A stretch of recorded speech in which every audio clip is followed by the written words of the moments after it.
morning. Welcome to the Morning Focus. We're still coming to you live from our studios on the 10th Avenue Extension, Greater Estate. It's a beautiful Friday morning, right after watching one of the big games. Although most people believe the game did not live up to its billing, maybe it's because of the teams involved or whichever countries that are involved, but it's still one of the 104 games that has been played. Today we're expecting some more two games also coming up later.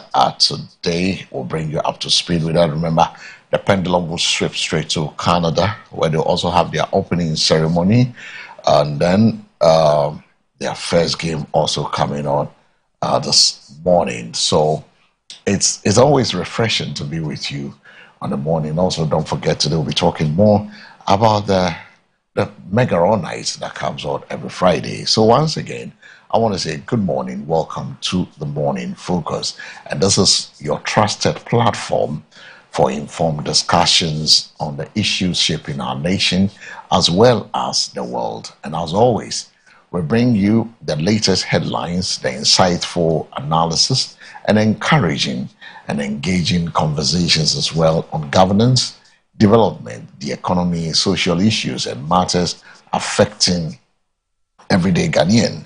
And today we'll also examine some of the key issues dominating public discourse. I mean, explore their implications as well as hear from experts. Today's Friday Love and Relationship will be crossing over to join Nathaniel the Optimist exactly 7:25, 7:30, thereabouts. We'll be talking with him.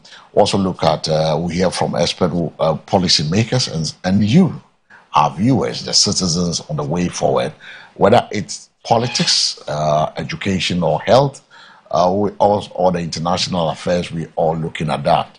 Our goal is to provide balance when it comes to the morning focus perspective that helps you stay informed and empowered. Once again, I want to thank you for choosing to start your day with us. So stay tuned as we unpack the stories making the headlines and the issues that matters most.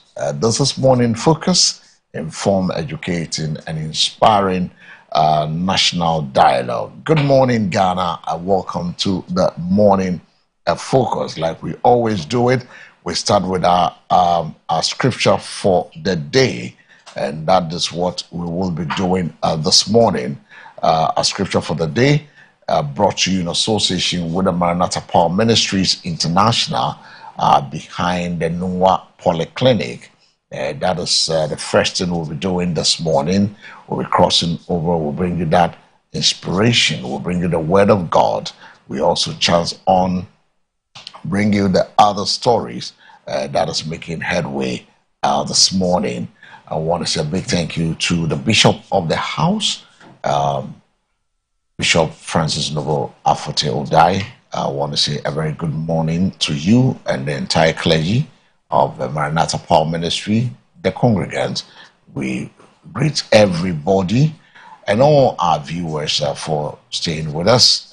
We are grateful for choosing us, and we say God bless all of you for always keeping your channel locked with MBN TV.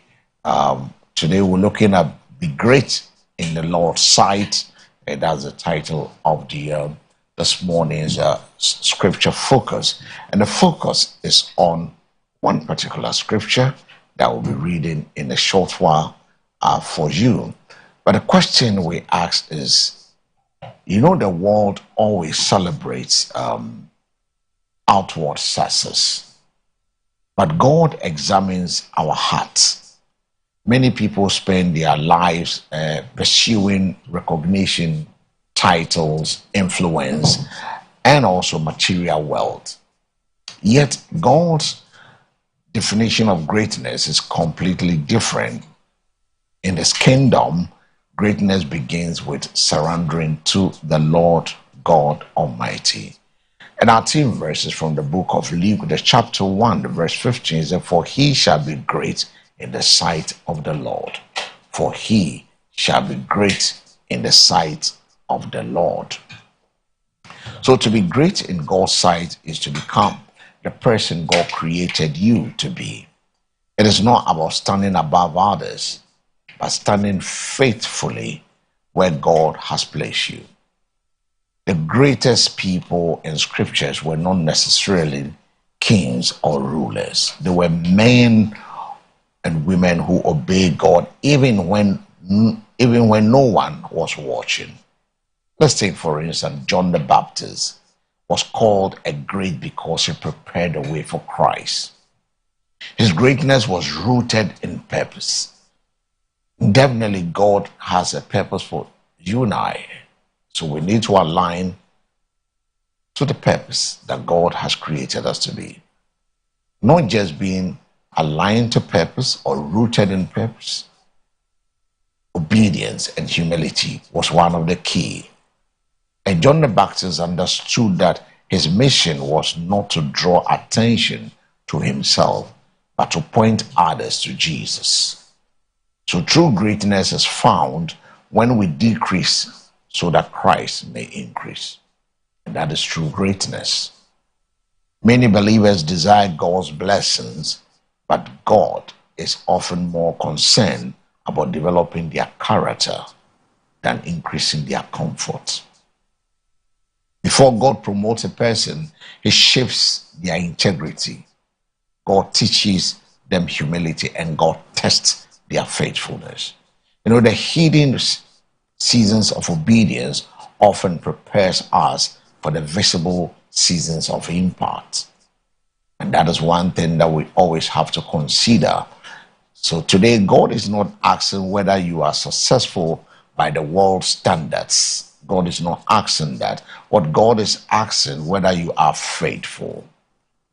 Are you serving with the right motive? Are you serving with the right motive? Are you honoring him in private as well as in public? Are you willing to obey even when there is no applause? Those are the things you need to ask yourselves. So when your greatest desire is to please God, you have already begun the journey to true greatness. And when heaven above approves of your life, earthly recognitions become secondary. But we ask not merely to be great before people, but to be found faithful and great in the sight of the Lord. And joining me in studio is Bernard Agbamoeduchi. Bernard, a very good morning to you.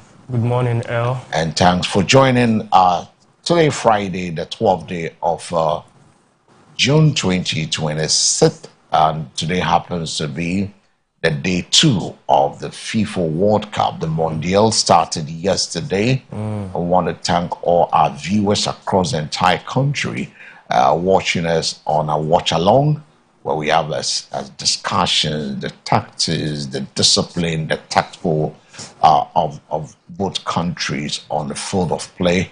Although most people, myself, couldn't see the game living up to it beginning, but I think it's a good start for what is in store for us as a tournament progresses. We're going to see some great games. We're going to see some individual flair from players coming in, and that is it. But whilst joining me this morning, our scripture was from the book of Luke, the chapter 1, the verse 15, which is said, "For he shall be great in the sight of the Lord." And that's to see. Once again, morning, I believe that your night was good. My night was very short, very to the extreme. Yeah, Very short. And viewers, forgive me. You can see my eyes are, red, and yeah, I had a very short night. But yeah, I can only thank God. It's Friday. Thank God it's Friday. Thank God it's Friday. I'm happy to be here this morning. It's happy to be here. What do you make of our scripture for this morning? Yeah, so can we take the verse again? The Luke chapter 1, the verse 15. It says, "For he shall be great in the sight of the Lord." Verse 15. 15, 1 15. Looking at this. "You shall be great in the sight of the Lord." For he will be great in the sight of the Lord. I think it was referring, if it is Luke chapter 1, then it should be talking about Jesus Christ, right? I mean, yes. And he should be great, or he will be great. Of course, Jesus Christ is the greatest. There is none there is none greater than him. Yeah, so I think this is where the angel was talking to, I think, John the Baptist's father. Is it about John or it's about Jesus Christ? It's about John paving the way for Christ, not to draw attention to himself, but to show the way to project the coming of Christ. Okay, so is this verse referring to Jesus or John? I want to be sure before. It is referring more of to John character-wise. John aligning his life with purpose, and John knowing exactly what he's mandated to do on earth and follow that course and be able to get to what God has aspired him to come and do on earth. Okay, so I think that for better clarity, I want to get the context of the verse, because John chapter 1 verse 15 is too vague for me to be able to speak to it. But the angel said unto him, Fear not, Zacharias, yes, for the prayer is heard. Reading from verse 13.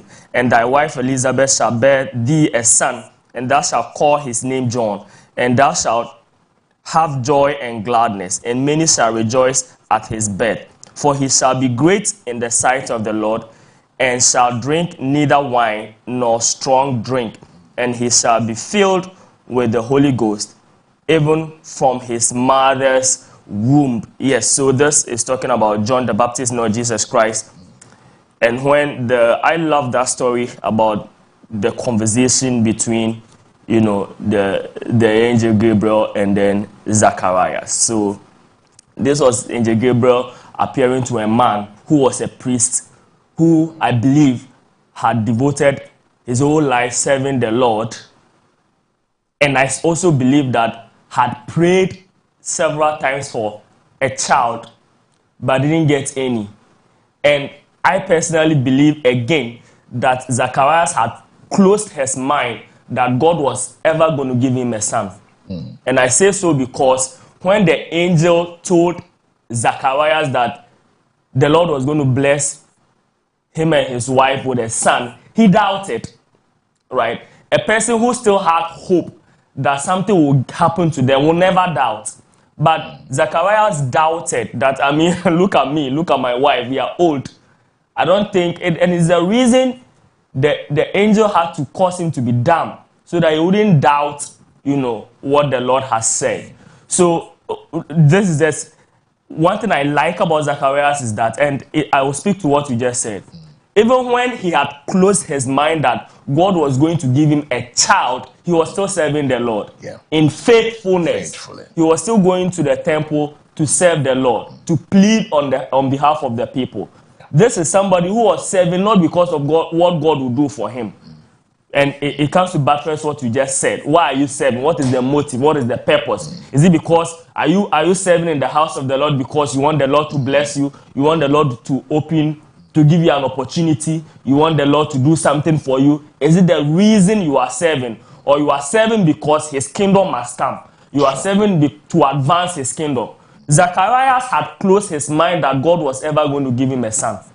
But he was still going to the temple. He was serving in the temple. He was praying on behalf of the people in those days, sacrificing on behalf of the people, pleading the Lord on behalf of the people.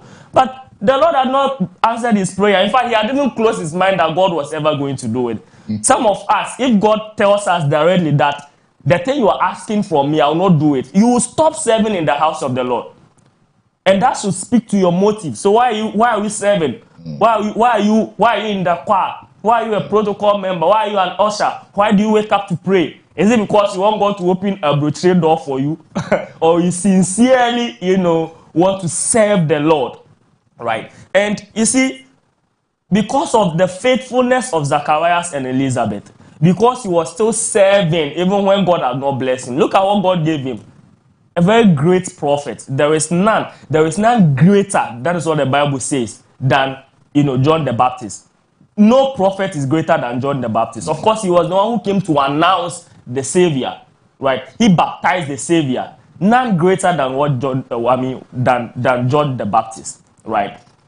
So, if you serve the Lord in faithfulness, if you are faithful to God in service, the blessing that he will give you, speaking to what you have said, if you are loyal in service, if you want to advance God's kingdom, you serve with purpose that his kingdom must be advanced, and that is your motive. The blessings that God will give you will be greater than what you even ask for. Yeah. Yeah.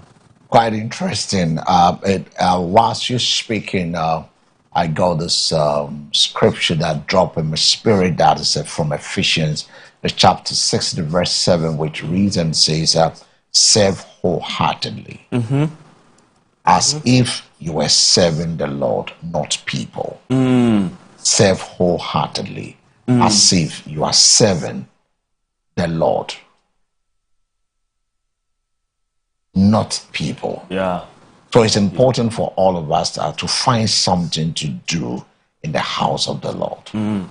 But the house of God is not only a place where we come to receive blessings. Yeah. It is also a place we serve. When you serve God diligently, he said, those who seek me diligently. When you serve in the house of God diligently, every believer has a role to play in advancing the kingdom of God. God wants us to see the heavens above. He said we should dominate the earth. Dominate. We should multiply. We should subdue the earth. Yeah. We should take control over the earth.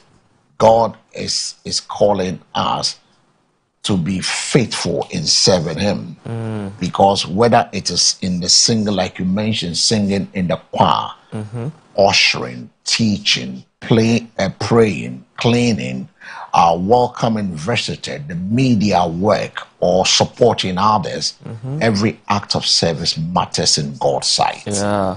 Every. Don't take it for granted that you dresses the flowers, you cleanse the altar.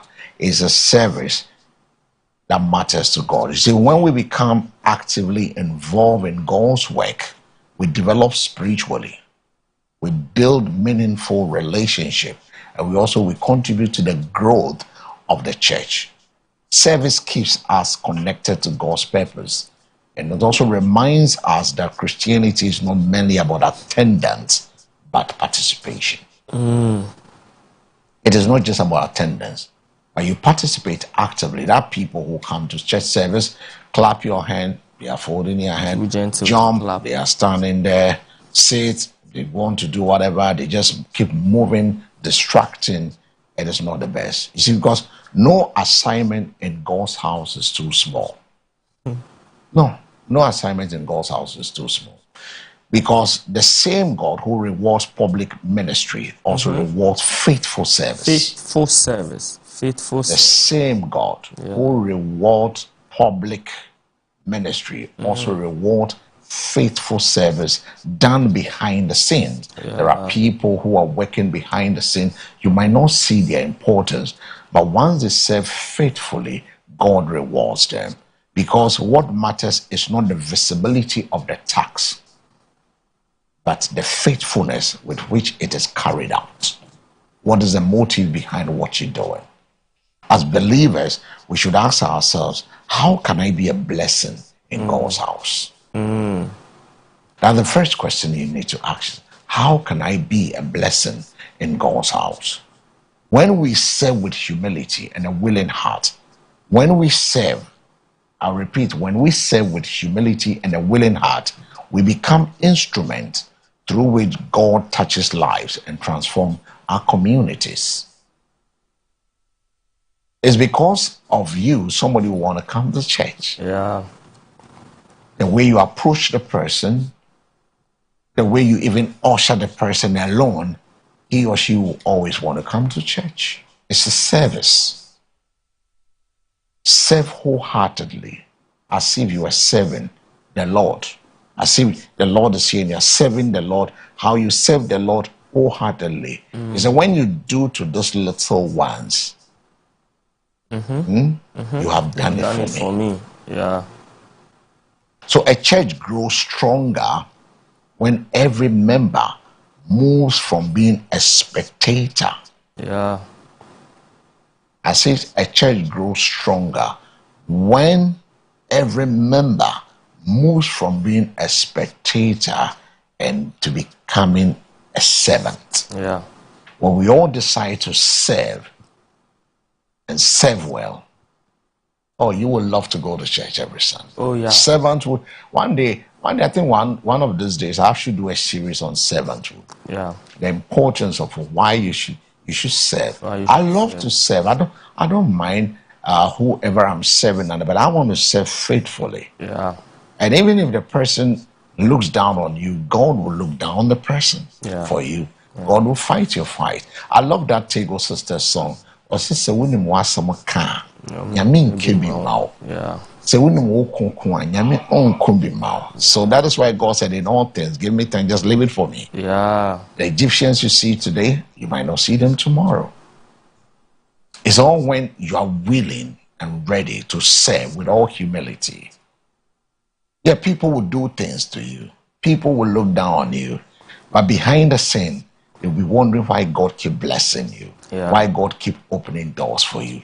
That little cleaning you've been doing, that standing by the gate, opening the door for people to enter. When there's a litter, you pick the litter around. I'm one person that love order. Now, sometimes I go into the MCR, they always laugh at me. Because they will scatter all the chairs there. But when I get there, I put all the chairs in order. So they know the moment I walk in, that is what I will do. I like things being done orderly. And anywhere I have worked, they know this is me. I can't stand it when I see things being done haphazardly. Disorder. Hasty disorder. No, I can't take it. I'm not happy. I will not frown on it. But I want to do it continuously. One day, one of them will pick that attitude, will pick that character trait, and will also try to put his house in order. And that is very important for all of us to do. And that takes us to, today it is a love and relationship matter, right? I know you love the love and relationship matters. But once again, we want to say a big thank you to the Maranatha Power Ministry International supporting us. They always come your way with a scripture focus. Today is Friday. I always call it the Freaky Funky Friday, the freestyle of a Friday, where we talk, we have engagement with all our viewers. Say it as it is, and let's roll on, and let's keep say it as it is, and then we all move on gradually. We will get there. We want to shape this country. This morning, I woke up, somebody said, and watching you guys on the telly, and you're doing your analysis. Oh, you guys, you had some fun time. And I said, so when you were watching, were you also having fun?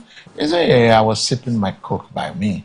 I was listening to you guys on the screen, and it's nice. And it's a kind of an encouragement to tell you that, somebody appreciates what we were doing. And for me, our plot or our viewers, you've been faithful. I mean, you've kept us from Monday to today, Friday, and it's important.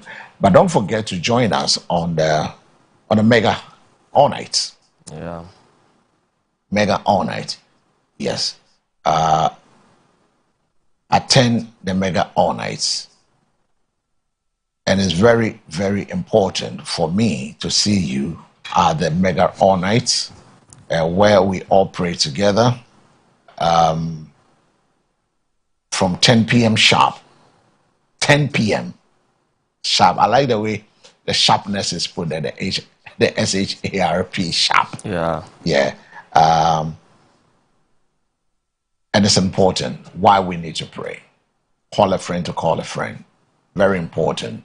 Bring your friends and loved one. I mean, you've gone through certain things in life. And I warmly invite you to attend the Maranatha Power Ministries Mega All Night, which happens this and every Friday. It's a powerful night of prayer. The worship, the praise, and the divine encounters in the presence of God. You can't mix this. Come, I want you to come and experience God's power as we gather to seek His face. Receive His word and pray for breakthroughs, healings, and also restoration. And open doors. No matter the challenge you may be facing, there is a solution in the presence of God. Join hundreds of believers for a life-transforming encounter as we lift up the name of Jesus and believe God for supernatural testimonies. Come expecting a miracle. Come expecting a breakthrough. Come expecting an encounter with God. I mean, don't come alone. Invite your family, your friends, your colleagues, and loved ones. Today, Friday, the 12th day of June, and every Friday, this and every Friday, 10 p.m. sharp, is a call unto me, and I will answer and show you. I love that word in Jeremiah. It's a call unto me, Yes. and I will answer thee. Answer thee. Not just answer thee, and show thee great and mighty things. and mighty Jeremiah 33, the verse 3. Call. So come, let's call on the Lord who has created you and I. Bible said before we became clot of blood in our mother's womb, he knew us. He planned our life. He aligned our life with purpose. So we are coming that every entanglement we've entangled ourselves with, God will disentangle us. Yeah. That is one thing we have to come and pray. That whatever patterns is running through the family, you are the person, your Moses, you are the Jesus of your family. You need to stand in the gap and say, enough of this nonsense must stop. When you go through the paternal, maternal, you see there's something peculiar in the family. You're not happy about it. You want to cause that change. Bible said in the book of Jeremiah 33, the verse 3, call unto me, and I will answer thee and show you great and mighty things. We want to call on God. We know that when we call on him, he will answer us and he will show us great and mighty things.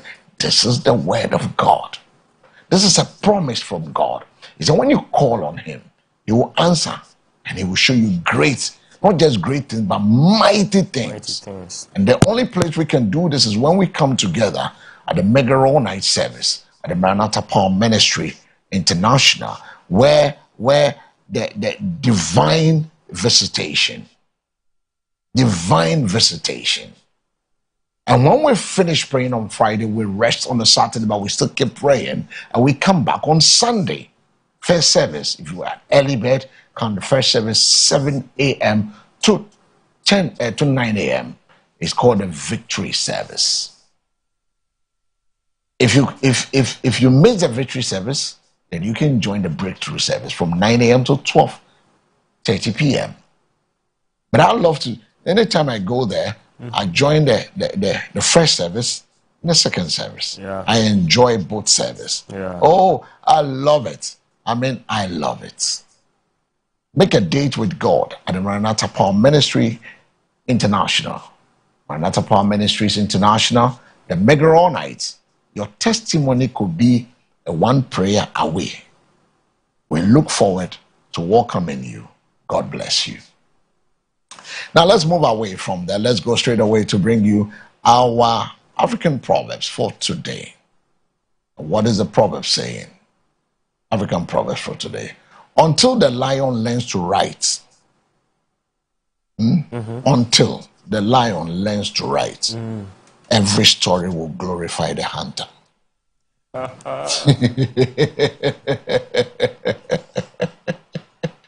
Until the lion learns to write, every story will glorify the hunter. Yeah. It makes sense. It makes sense, right? So the lion will need to go to school. He needs to know how to tell his side of the story. Yeah, it's true.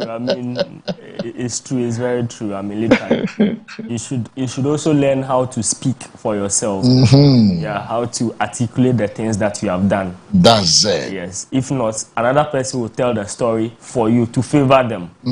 Yeah. So it is important that you learn how to speak for yourself. You learn how to blow your own horn. Yeah, it's very important. If not, somebody will do you. Will blow your horn for you, isn't it? Oh God! And it's I love the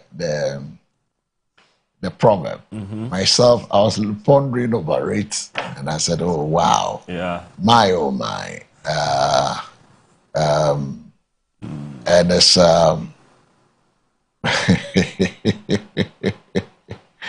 we're going to. You want me to explain it, right? Explain. You want me to go give some deep insight. PCR, if we're ready and we can cross, I want to bring Nat back online this morning to have a conversation with Nat. What men wish women understood. When I saw the thing, I'm like, hey.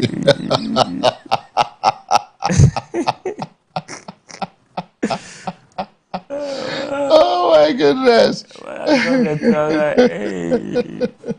But it's the truth. A lot of women don't understand men. And so next week, you know what I know? What women? What women wish men understood. And then say another intro, no, before in preamble. Because I saw there was this funny social media post, how to understand men. It was like small booklet, how to understand a woman. Big booklet. Big. Several doors.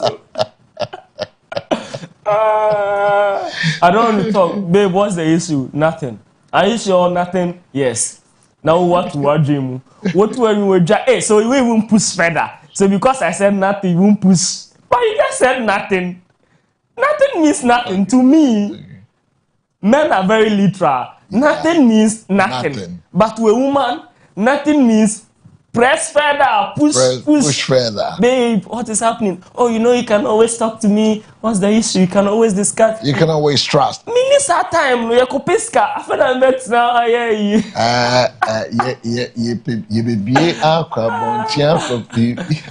know that song. Yeah.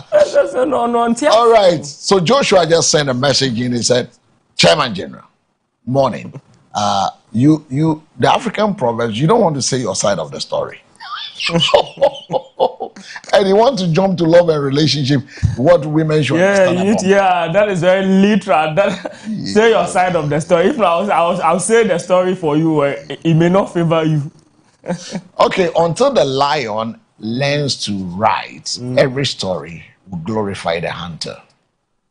Okay, so this is one of African. It's an African proverb. We have a lot of proverbs. Look, if we follow all this wisdom from Africa, they said Renaissance started from Africa, right? If we follow all this, I don't think we should be where we are today. Seriously, we've taken things for granted. And this is a powerful African proverb. It speaks about the importance of perspective. That is what it speaks. It speaks about the importance of perspective, voice, and who gets to tell the story.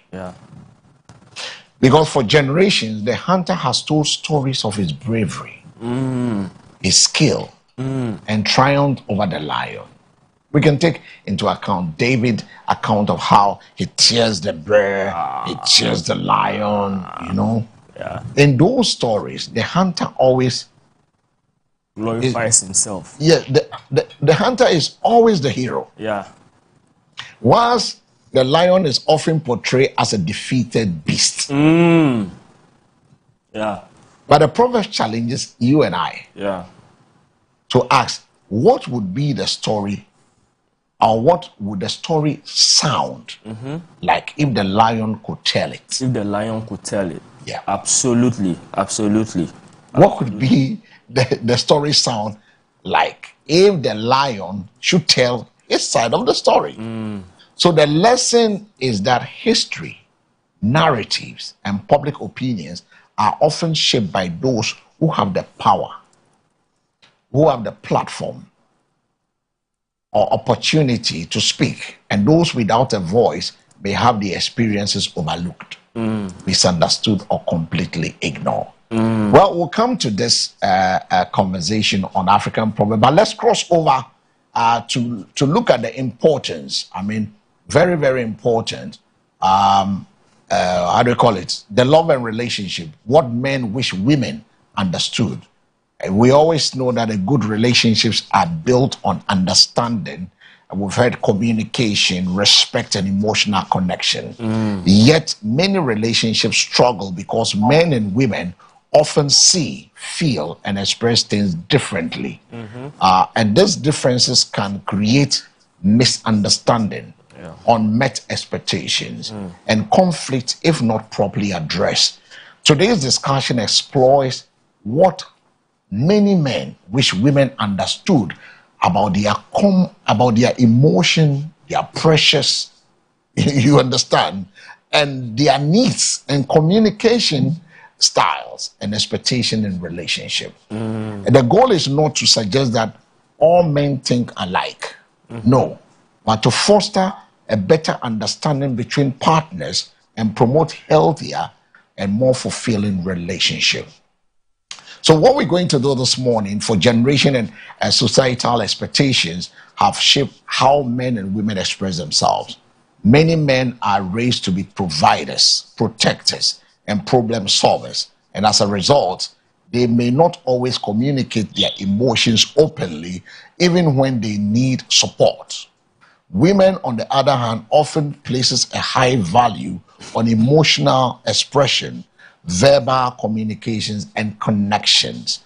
And this different approach can sometimes lead to frustration on both sides. A woman may feel her partner is emotionally distant, whilst the man may feel misunderstood or unappreciated. So understanding these differences can help couples build stronger bonds, reduce conflict, and create relationships where both partners feel seen, heard, and also valued. We have on the line, I call him Nathaniel the Optimist. Nat, good morning. Good morning, El. How are you doing? El, by God's grace, I'm very well. Great, Blessed. great. And I hope you are well too. Oh, once there is life, I always say it's aligned with purpose. Definitely. That's the first reading of the day. Great. To be alive, there's this one of the greatest misconception in relationship is that love alone is not enough. And whilst love is essential, understanding is what sustains love. Now, many men wish women understood that strength does not mean the absence of struggles. And men also experience fear, disappointment, anxiety, and emotional pain. However, societal expectation often makes it difficult for them to express vulnerability. In a tree balance, it gets to a point they say bema ensu, but bema to me ko share dry no be shower na ochiase na osu. Men often desire appreciation as much as women desire affection. Whilst women may value words of affirmation and emotional intimacy, men feel loved when their efforts, sacrifice, and contributions are recognized and respected. Another reality is that men tend to focus on solving problems rather than discussing them extensively. When a man becomes quiet, it does not always mean he's angry or uninterested. Sometimes he is processing information or trying to find solution. Now, what are some common misconceptions women have about men in relationship, being an expert? Thank you very much, El. And a very good morning to viewers and listeners. And good morning to my brother in the studio. The other day after our conversation, I heard him making some commentary, and I agree absolutely with his commentary.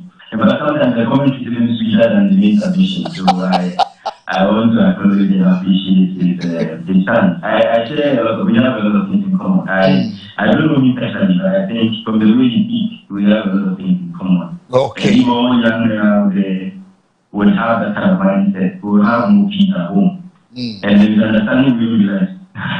Because your preamble is very good. Love alone is not enough. Yeah. In fact, love is like a mathematical question. You need a lot of formulas to be able to solve it. Love does not work alone. Love, before we see it, has a lot of underpinnings. There are a lot of things that make love. So I often say that when somebody says I love you, ask them what they mean. Because there's a lot of meaning to love. There's a lot of meaning to love. So it was a different question. So I was going to say that this question is a question that they even had a female on the line. But you quickly added that from where I stand, and that is on that basis that I would like to say a few things that I've heard as far as being this page is concerned. I've heard a few things from the media. So, the things that women, expect of men, or think about men in terms of how we process things, and how they wish, the things they wish we knew they wanted us to do. So one of them is trying to listen to them more. A lot of women think that men don't listen to them. A lot of women think that men don't count their suggestions. But you see, you started by saying that understanding is important.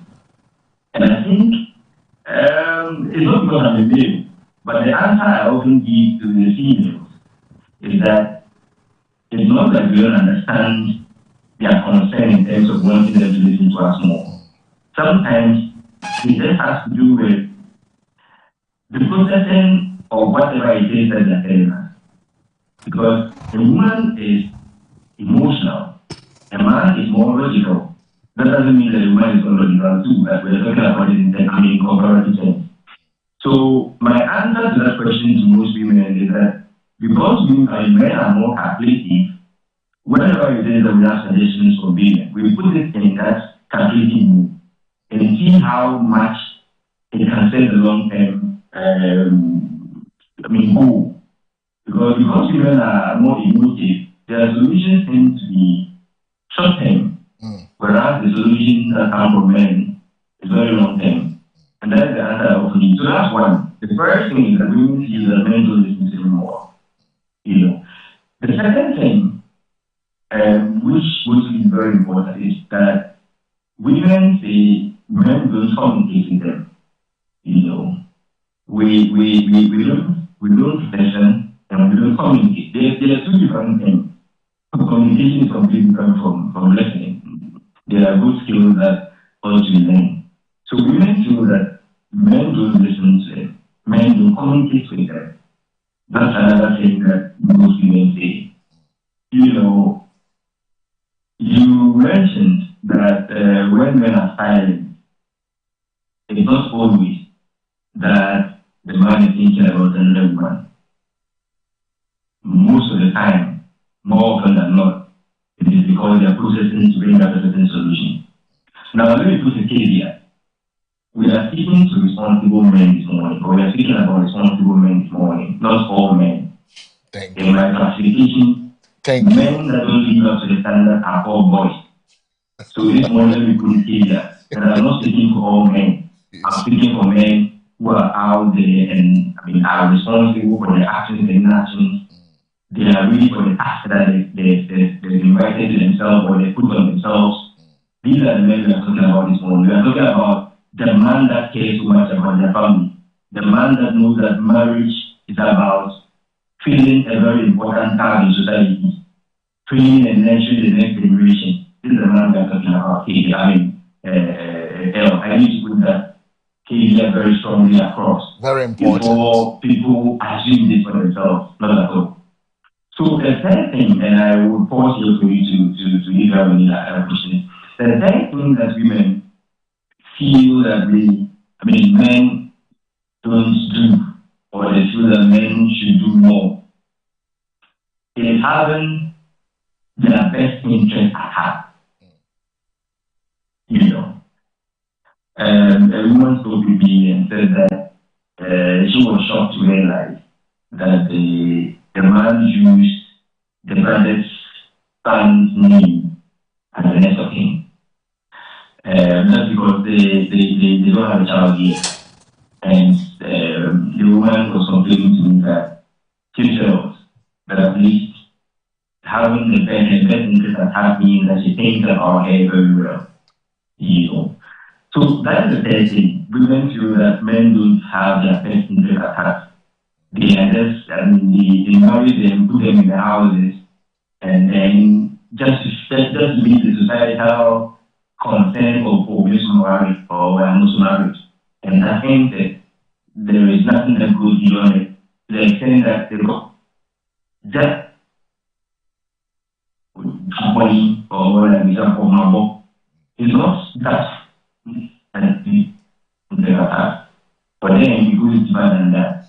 It goes deeper than just meeting the basic need. They want us to have them at a special place in our heart. I think the men will have this for it. But these are some three things that the things that I have in our faith women talk about. Yeah. But let me ask this. Why do men find it difficult to express emotions, and why? Why is this so? Do men find it difficult to express emotions? Generally, yes. Why? But, okay, so it's a societal thing. But you see, men and women are different. The fundamental difference lies in the fact that they are females and we are males. That biological make alone comes with a very huge difference. So the way women express their emotions and the way men express their emotions are completely different. But you know what? Society has come to understand or accept that the only way to express the way to express certain emotions, there are certain ways to express certain emotions. So that, for example, people generally think that the only way to express grief is by crying. That is an emotion that is mostly expressed by women. Now, when we're growing up, whenever they want to denigrate you as a boy, they tell you, why are you behaving like a girl? So most of the emotions that are expressed are female-led, for the want of a better phrase. So whenever we say that men don't express emotions, what mostly we mean is that men don't express emotions like women. So that, for example, if you are a man that doesn't cry, people do not think that you don't express emotions. This is not me saying that there are no certain instances that require that you share and tear. But a lot of the time, the emotions expressed by men when it comes to grief are varied and multifaceted. For example, let me just try and put myself on the line a little bit. Okay. Whenever I am facing grief, I immediately shift into a calculative and analytical mood. So, for example, I lost a brother in 2013. And instead of expressing tears as emotion, a lot of it became what next. This is a man that, helped a lot of people. He stood in the gap for the family. So my questions, my grief, were so much embedded in what next? What will I do? How are the family going to met? So in as much as I shared some tears, a very strong component of it was me thinking about what next. And you see, there's this account statement that Yisuka is dying. Yeah. What does it mean is that the one guy in Juma, the one year sooner than you can him. Is that what it literally means? Yeah, literally, so that is what it means. If you don't stop crying, you can't think about the next thing.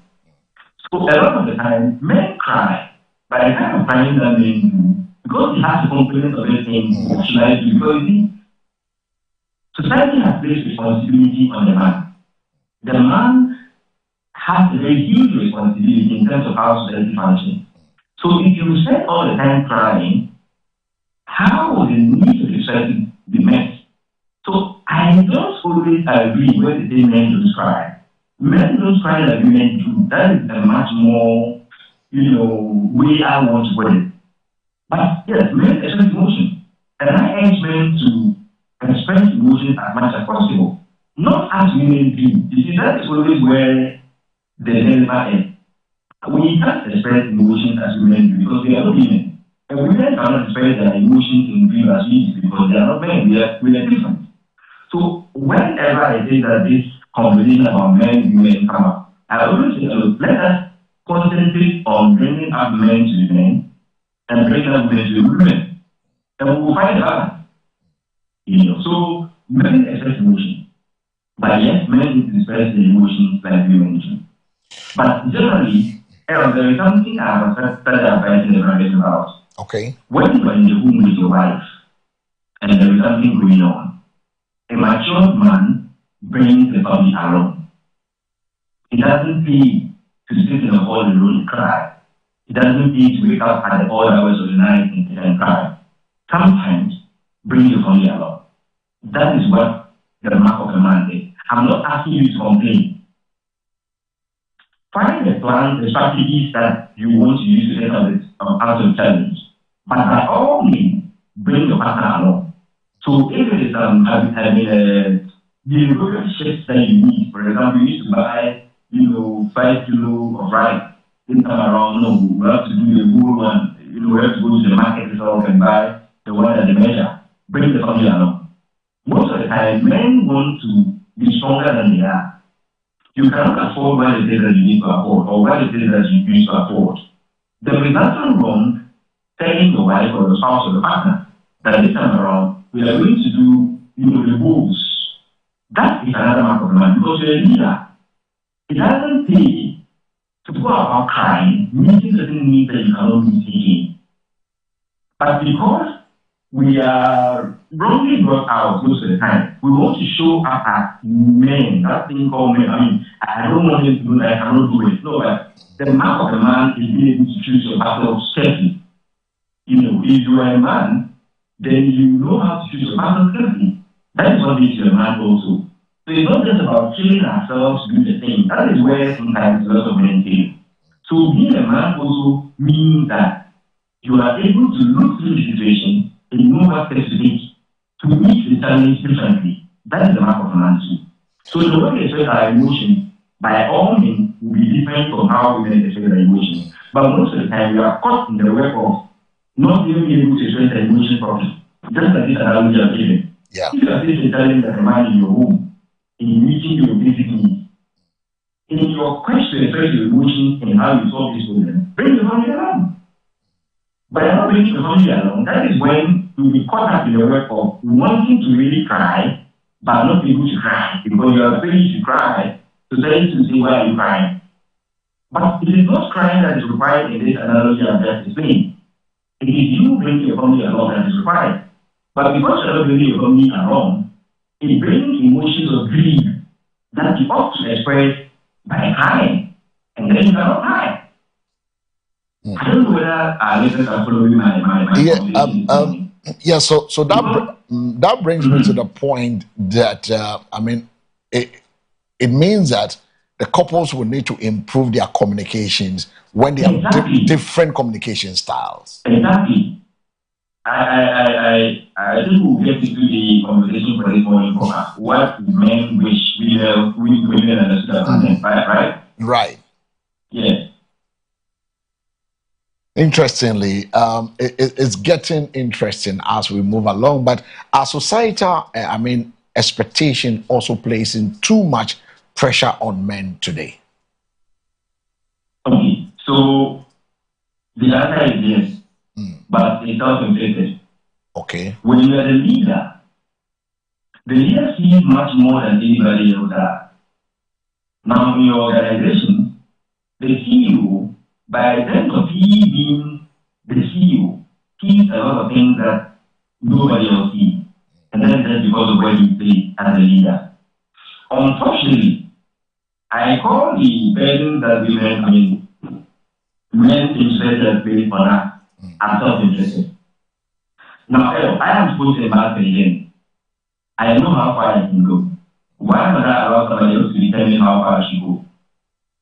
So, for a very long time now, there are certain responsibilities that men have come to accept as society as the fact that it's society that has placed on us. But it's about time we define what it is that responsibility ought to be or ought to mean. Because the priorities got to change. we have neglected even the very basic responsibility or the responsibility and society has placed on us by nurturing the next generation and focusing on whether the man has a car, a house, or whatever it is. This is secondary. As a man, the responsibility that society legitimately places on us is how to nurture and bring rightness in society. And that is why, before now, when the man is not at home, you clearly see the void that has been created. The man's space in the family is much more bigger than what he can provide or what he cannot provide. The leadership role of a man is much more bigger than what car he drives or what car he doesn't drive. But unfortunately, this is the responsibility we have accepted. So that if a man is 35, 40, and he doesn't drive a car, we should, as society, think that we are failed. We have to have some mental shift in terms of what responsibilities we feel the society is based on man. Like I said initially, we need to choose our battles very carefully. So yes, society has placed on the man certain responsibilities, but we ourselves have accepted certain responsibilities beyond and above what it is that it's thought to be. So I would like to put it in a different way. What are the responsibilities of society that men ought to meet? Not necessarily what responsibilities has society placed on men. That's what you mean. That is how I want to see it. I want us to see this particular conversation. So that if you are a man in a society, look around you. What are the things that you're going to correct to bring the society to its rightness? And not necessarily what the society expects of you necessarily. Because the two have to match. Each society is expecting of you to be a hero by climbing the tallest tree in your community. And you cannot climb. That doesn't necessarily make you a failure. Not at all. So there's supposed to be a correlation between what society is expecting of the male and what it is that the male can do to bring rightness to his community and society. That is how I want to see it. All right. Yeah. Quite interesting. Now, if you could give us the listing as to what men wish women understood. When women also understand. Yes. You said a lot of things. I'm just going to emphasize a little on some of the things you mentioned. Our parents doesn't always mean that we are thinking about another woman. Okay. You see, what men think is not discussing things with you when they don't have the solution themselves. In fact, I want to advise every man out there, before you are discussing anything with anybody, always also have what it is that your possible solutions could be. That is the mark of a man.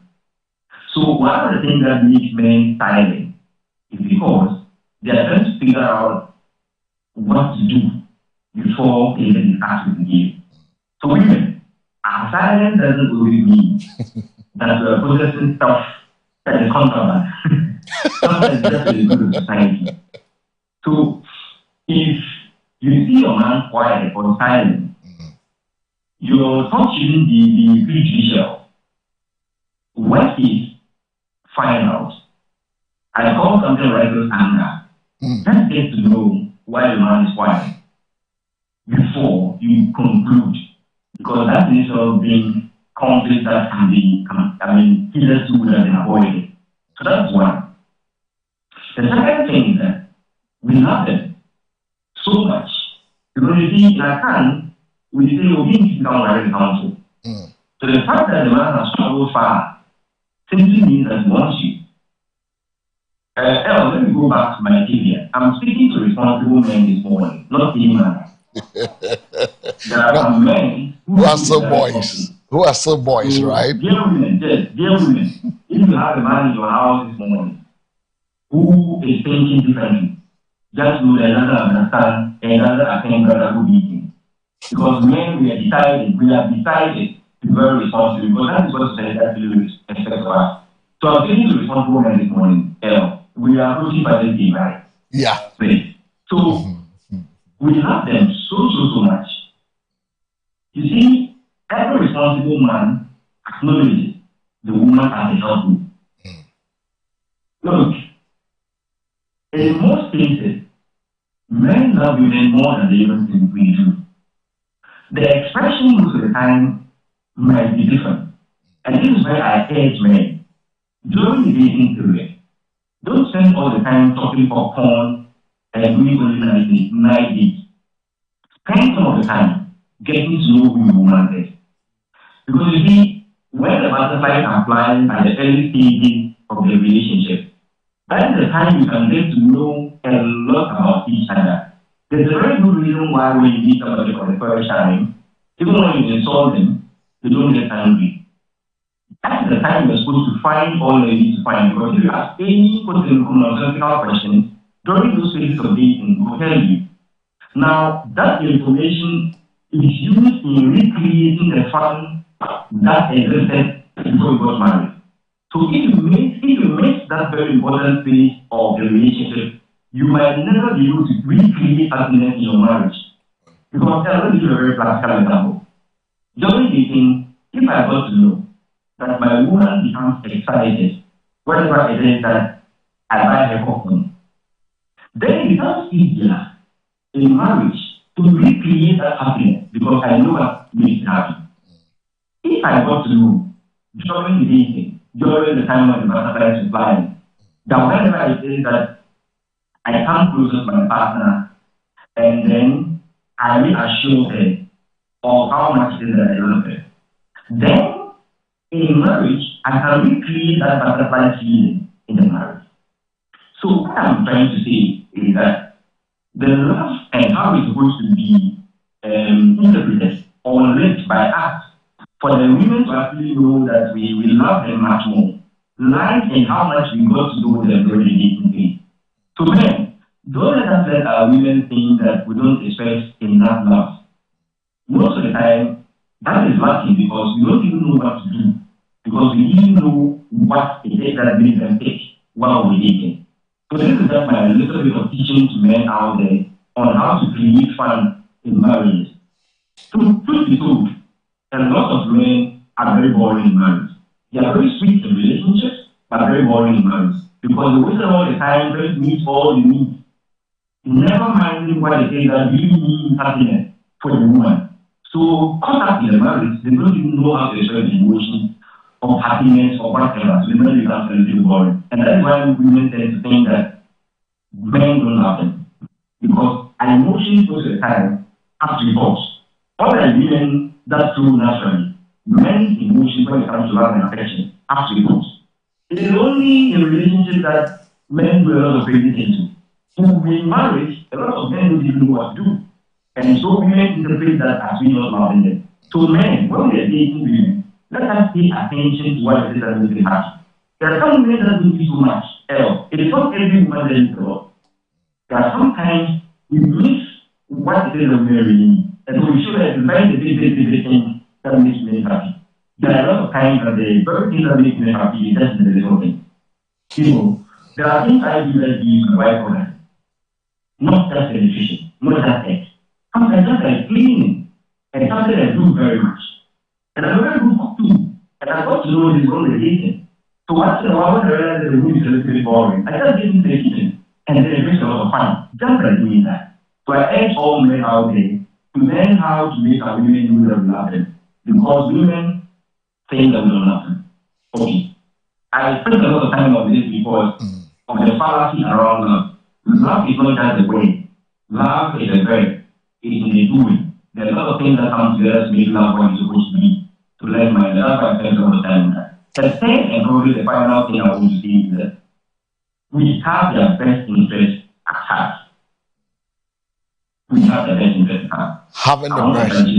All right. I've spoken a lot of, on it when I was giving my explanation. Right. The next one we're going to know, respect to the man is not when you bring his food and you kneel down. Respect to the man is not when you say him at all. Respect to the man goes deeper than that. Let me give you an example so that I don't sound very big. Respect to the man is just by acknowledging, even sometimes when you don't understand, But what I am telling you is the truth, and that's not the truth. So let me give you an example. A man goes to the hospital, complains to a doctor about a certain condition. But before he went, he told the woman that I'm going to see the doctor. The man comes up, and because of how we process things as men, the doctor told the man that you are fine, and added some details to it. But that detail didn't even give anything to the man because all the man needs to know is that I am fine. He comes up to the house and tells the wife that, oh, doctor, I'm fine. The woman asks, oh, what did the doctor say? I mean, it's typical of the woman, right? They want the details.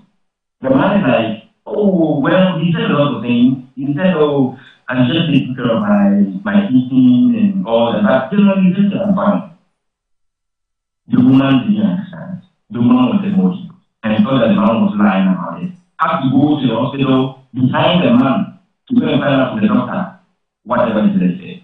The man felt very disrespected. So all I'm trying to say is that respect for a man is sometimes just understanding him. Because, look at this example I've just given. That is a man's health. And indeed, if he wasn't well, there is no reason why he will come and tell you that he's well according to the doctor. So sometimes the women should look in between the line. We are not saying that don't question her. We are not saying that don't ask when you don't understand. All we are saying is that sometimes that should be in between the line to know that this is as important to me as it's important to you. So that we don't make unnecessary arguments in the relationship. Because unnecessary arguments mean disrespect for the man. Okay. We wish women do it. Right. Thank you so much for your time this morning. We are grateful. And we want to book a day with you same time next week. We'll join you again. Thank you very much, Harold. Thank you very much. Have a wonderful, enjoy your day too, and have a wonderful weekend. And stay right. Yeah. Now we go for a quick commercial break. When we return, we'll also look at some of the issues we can add to it. Please don't go away.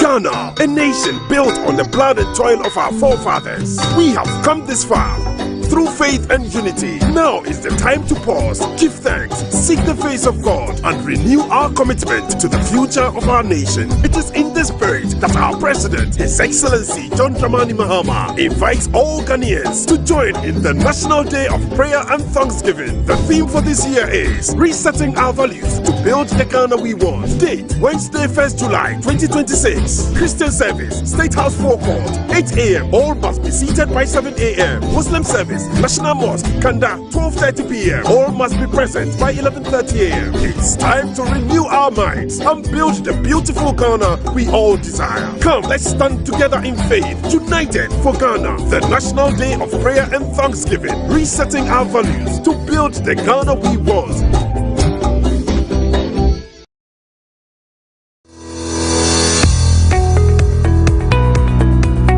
What if your ripe ackee could become instant income? In Accra, we are creating a new global industry for ackee. We buy all your ripe ackee, no matter the quantity. Pick up or delivery, we make it simple. Your harvest deserves value. Call or WhatsApp 0533 318 331. Ackee made valuable, income made easy.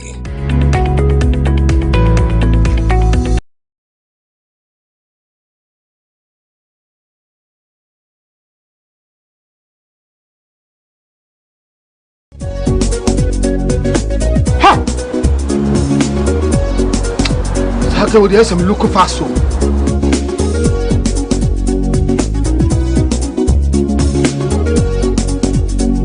Baba, me again. Yes, we are late. Me quite remember who hear me. Meant me and sent my friend doctor when I'm crossing over. See what we saw any. Yes, malaria. Hey, malaria. Oh, what they say with the router? Me copy the absence. A draw in a friend router mixer. Yeah, come malaria draw. And running so gap trap and the draw ku abaso body ase wabo Ruta mixture abaso Ruta natural products no ne Ruta mixture ya e dikutia atridi Ruta tonic and the Ruta life wa ehuru efin ne srade bone efin nipadua mu na support immune system no Ruta de obi ase ye FDA age dwedwe nkrato ya tu.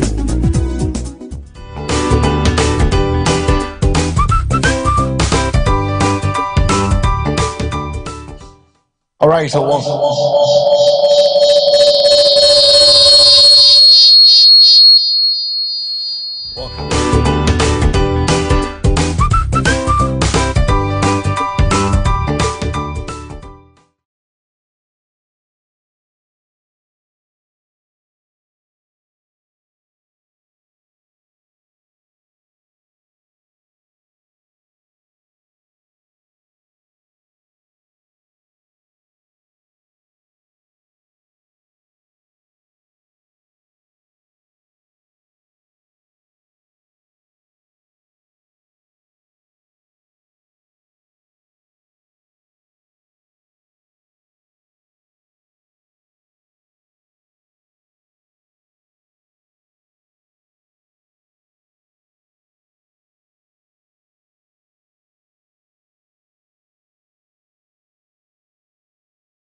all right, so welcome back from the quick break, and now we're turning attention. But you listen to Nat. What do you make of it? Yeah. I did. I mean, spoke about a lot of things. Yes, how culture and society has shaped men to express emotions, and I could relate to what he said. Yeah. You know, my dad passed from 1.5, almost 2 years ago, and I remember those days. I mean, the sisters are crying. You can't cry some. You know, you have to. So I remember there was a time, like, I became so weak. The tears were falling. I went, you know, at the back of the house, and a cousin saw me. Just like, please don't be doing that. I mean, so it's like there's an expectation on us that as for us, we don't cry. So men find ways of expressing those emotions. Some go into activities like the funeral planning or not. Because if there is it's about death, people are crying, but somebody must act. Something must be done. You know, so the men will mostly look at the activities, focus on those sides. Some go into their become what's the name? Withdrawn. They withdraw from public, and others invest a lot of time into work. You know, that is how men express their emotions. So women need to understand that it's not as if we don't express emotions. We do. But society, right from childhood, we are told not to cry. So the child grows having that at the back of his mind that as a man, you don't cry. That is how society has shaped us, right? So we express emotions differently. We show love differently. You know, Nat was trying to say that we should speak sometimes too. But the fact that I don't tell you I love you every day doesn't mean I don't. To a man, he expresses love in providing. So he makes sure that your needs are, you know, are provided, your needs are met, the children's needs are met, the house is kept, and everything. That is how a man shows love, by providing. Into your case, I love you, need to know. And not just say he doesn't find you attractive anymore, you know. But it does also mean, like Nat was trying to say, we shouldn't say it. Men, speak out. When you come on, it's not bad. Yeah, you know, I watched a video, and the wife was going out. She had dressed and was telling the husband that Mikwaba, I'll be back. Okay, I'll be back. I'm going, babe. I'm going. I said, okay, babe. I'm going. Oh, please. The trial war yesterday. That my wallet is inside. Go and take the money.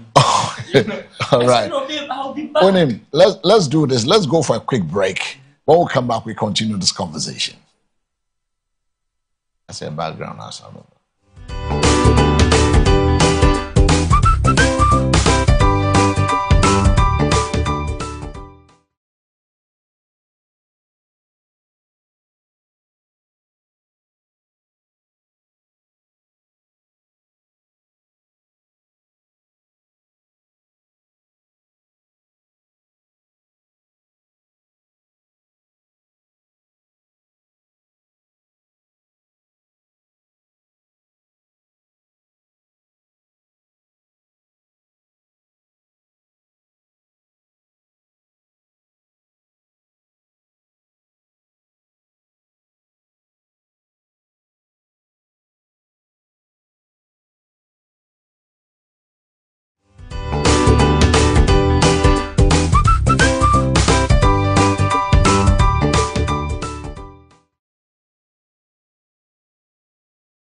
All right, so welcome back. You were on the floor before we went for that quick break.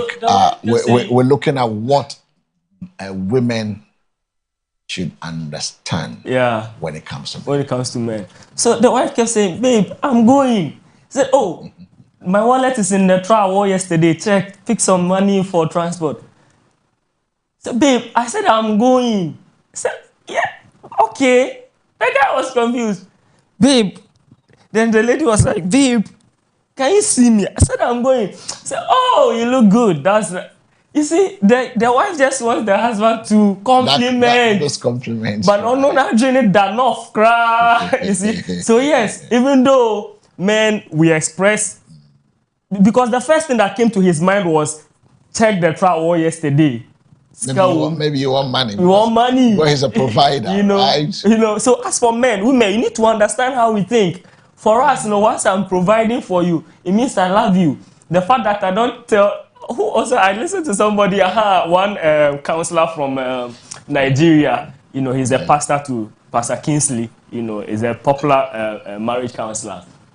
He was talking about the fact that if you ask the woman, who is your ideal man, that person doesn't exist. He said they want a Nathaniel Bassey kind of man with a touch of Burna Boy. They want everything in So they want the man to provide, they want the man to also compliment, they want the man to be holy, they want the man to be bad, kakra, everything song, But so you need to understand the fact that the man is not expressive, doesn't compliment you often as you want, doesn't mean that they don't like you or they don't find you attractive anymore. The man does, except that they are looking at other things, their mind is on other things. So sometimes you need to draw attention, ask and you'll be given. Draw attention of the man to the fact that, babe, you no longer compliment me. You need and also support. Like I was saying the other day, when there is pressure, financial pressure on a man, the last thing he will think about is complimenting. So he's thinking about the other stuff. He's thinking about other stuff. And very important thing he said, that we too must create our own reality. It's not just what the society expects of men. That is how come there's a lot of pressure. There are some men who cannot just bring themselves to tell their wives and kids that this time is a little hard for me. That was why I was bringing that communication. Communication, yes. I mean, let the person understand what you're going through. I remember there was a conversation out of one person. I said, look, I know you're expecting ABCD, but this is what I'm going through. And the person felt, oh, so sorry. So sorry. Oh, so sometimes, like you said, men don't express the crying, emotional crying and stuff like that. I remember my mom's case when they called us, okay, mom is gone and where do we go? Put mom. I said, okay, put her at this morgue. I was doing all my underground work when mom went and do the loud mouth that I have a son who will bury me if I die today.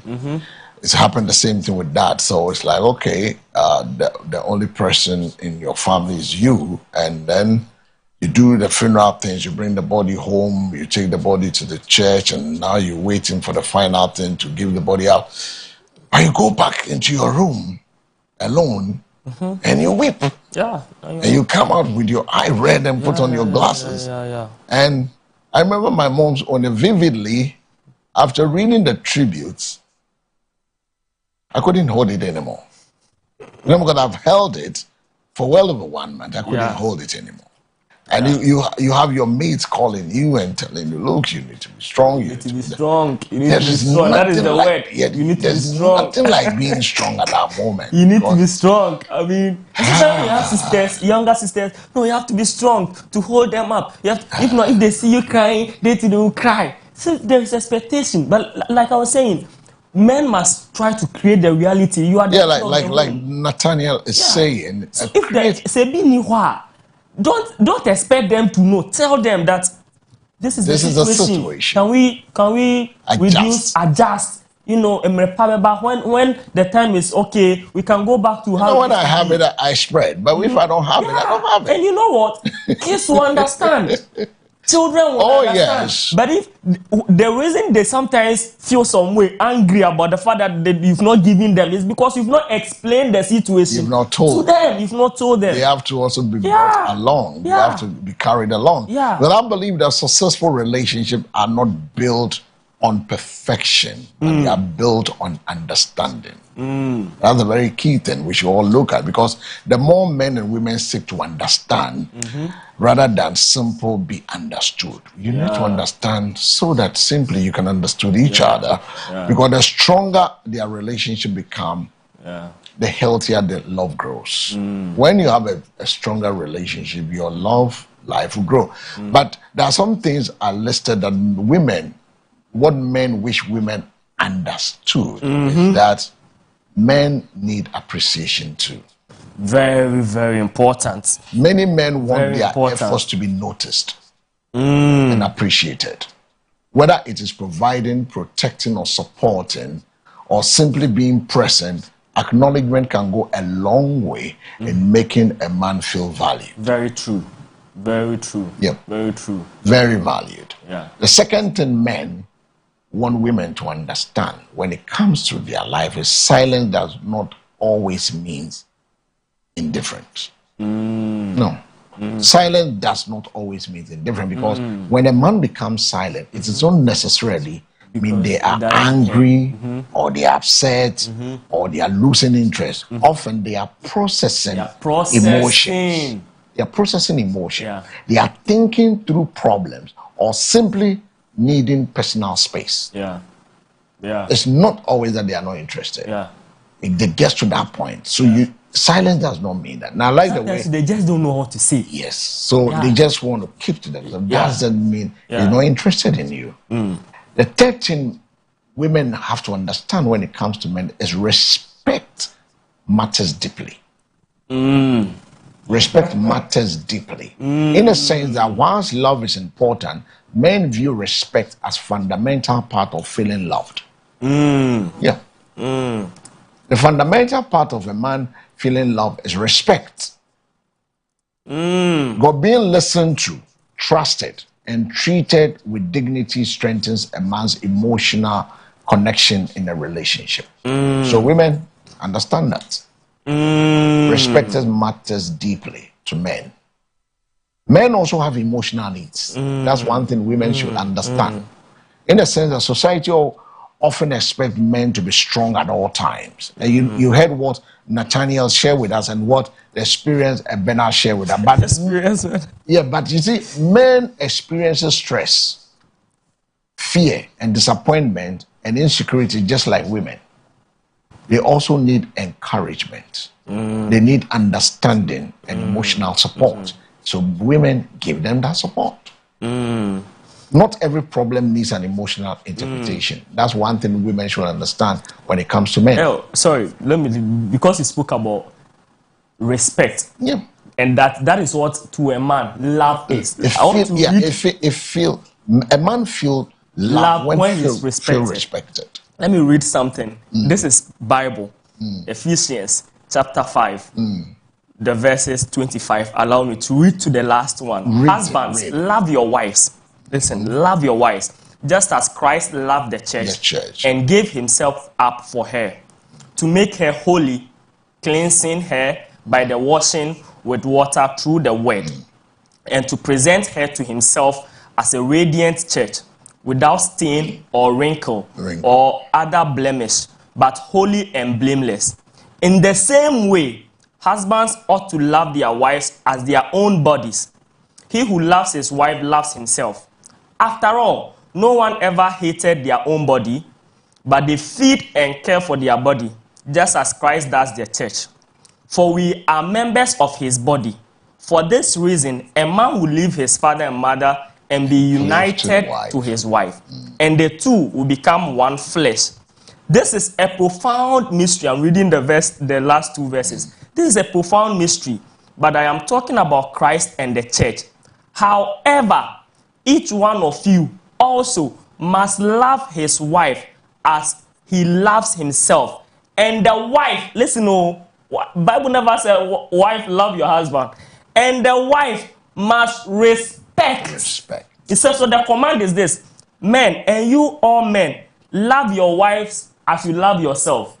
And the wife must respect the husband. Yeah. So how do you show love to a man? If you don't respect. If you don't respect the man, you can say everything you want. And Nat was trying to explain what respect means. Respect. Understanding the man. You know, when the man says something, you don't go. I mean, listen. You need to trust. And treat the man with dignity. Yeah. Your husband, because dignity strengthens. The dignity strengthens the relationship. Yeah. A man's emotions is connected in the relationship when you show him that respect. Respect. Yeah. Because if I say something to you, you know that thing was inculcated in me by my parents at the age 2. If you doubt me, I walk away, you still be my friend. Forget it. No matter what you do. Doubt. Once you doubt it, it is finished. I won't incredible. That is why it's difficult for people to find it. What is it about this guy? Yeah. You always see him. I have friends who, when I said it is this, they know it is this. The moment you begin to dig around it, and I'll find out within a second. I'll laugh with you. When I leave, that's it. You call me, I'll talk with you always. But you realize that what we do is gone. Be it a man, be it a woman. Once that thing sets in, you are losing your home. Once you begin to doubt, and one thing I can't stand is piffering. You go through my things, forget it. Piffering is one of the things women stop doing it. Fidgeting with their stuff. Stop it. Yeah, obibe to me jaw wana kumem. Only show physical. Men can do that. Obi jaw, but it's true. Only show. But within him, like God and Saul. This guy, I forget how long. I was just waiting for David. So he's preparing himself for something else. So that respect matters deeply. It matters deeply. And you see, men also have emotional needs. That's one thing women do you know? One way that sometimes wives don't know. One way that a man feels disrespected is when his authority is challenged. That is when you begin. Say, hey, Koda, he said, no, you are not going. A child comes and say, Daddy, I want to go for a party at 7 p.m. The father says no. And you, the wife, you tell the child that you can go. You have disrespected your husband. Disrespect. So when the husband's authority is challenged, unreasonably challenged, sometimes, especially when you do it to the full glare of the children, look, the man feels shrinked. So and I make sure I say, obey to me, Jao. No one knows Jao. There are men like that. Yeah. Obey Jao. Yeah. But not know what to find. But within. Jao. Within. There are things that are not in you. Because you show in disrespect. Yeah. You walk away quietly. Yeah. Or no difference, but no Jao. Yeah. So this is things you need to understand men differently because man want peace, not constant conflict. Oh, please have increased the. You see, man want peace. I've increased not constant conflict. I've increased the volume. But it must register in there. Men want peace. Not simplicity. Not constant conflict. In the sense that most men appreciate a relationship that provides emotional comfort and peace. And now, we took up. Or go find comfort somewhere else. Or go find peace somewhere else. Because you are making the home. That house that you are supposed to turn it into a home. You've made it a house. Upon crumb person be fear. Obe hang it out son. Obe fear be dry no ada. How much no? They want peace. So they can process how to take care of the home. So they can focus. They can be focused. When a man goes off focus. Off focus. What the conflict nagging baby. Obe ko ejuma no tiko.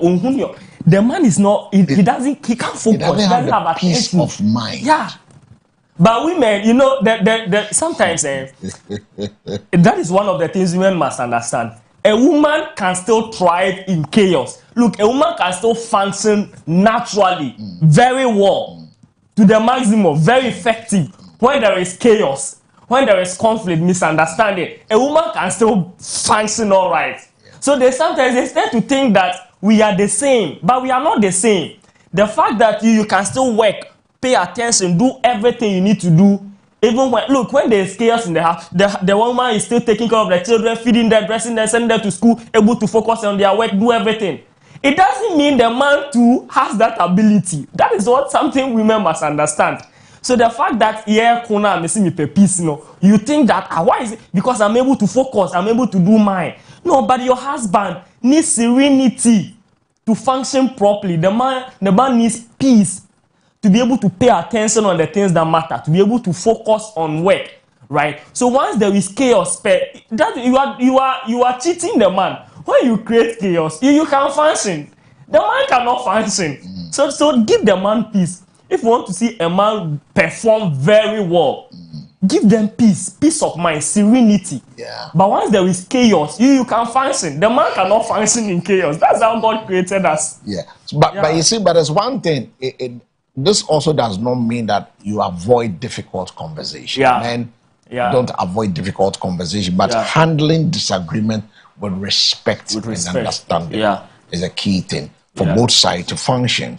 I mean, men want to feel needed, not just wanted. Men want to feel needed, not just wanted. In the sense that men find fulfillment in contributing meaningfully to the lives of those they love. The life of those they love. Because when feeling useful, valued, and important in a relationship strengthens the sense of purpose for men.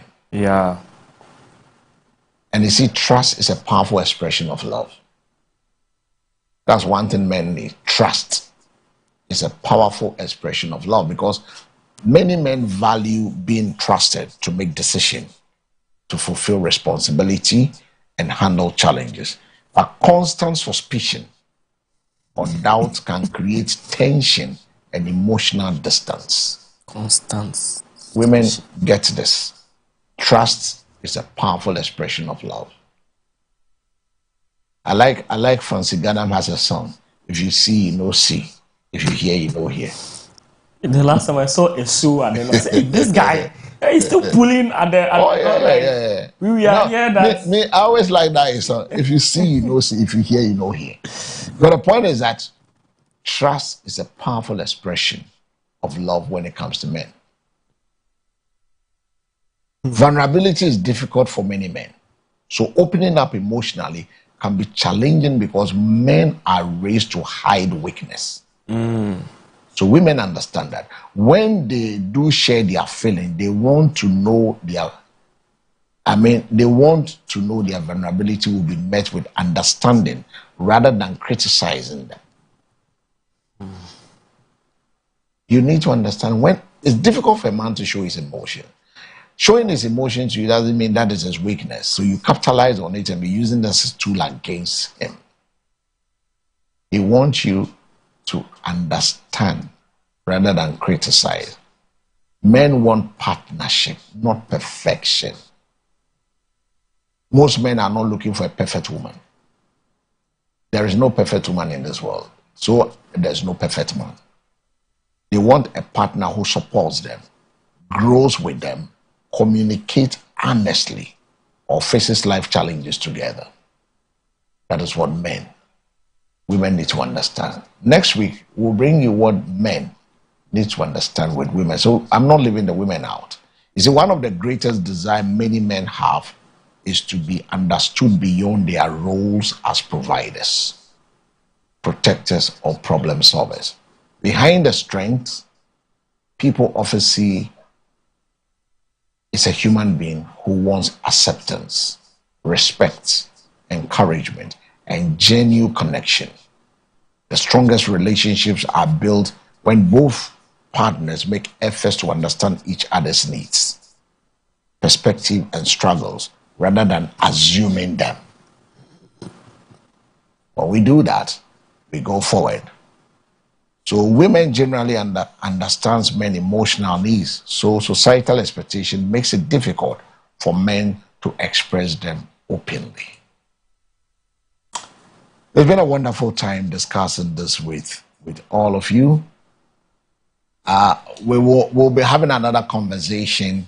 You saw the other conversation as well, right? So, but as we wrap up today's discussion on one key truth stands out: relationships thrive not just on love, but on what? Understanding. When men wish women understood, it's not about superiority or comparison, but about connections. Men, like women, carry emotions, pressure, dreams, and insecurity. They also need appreciation, respect, trust, and emotional safety to fully thrive in a relationship.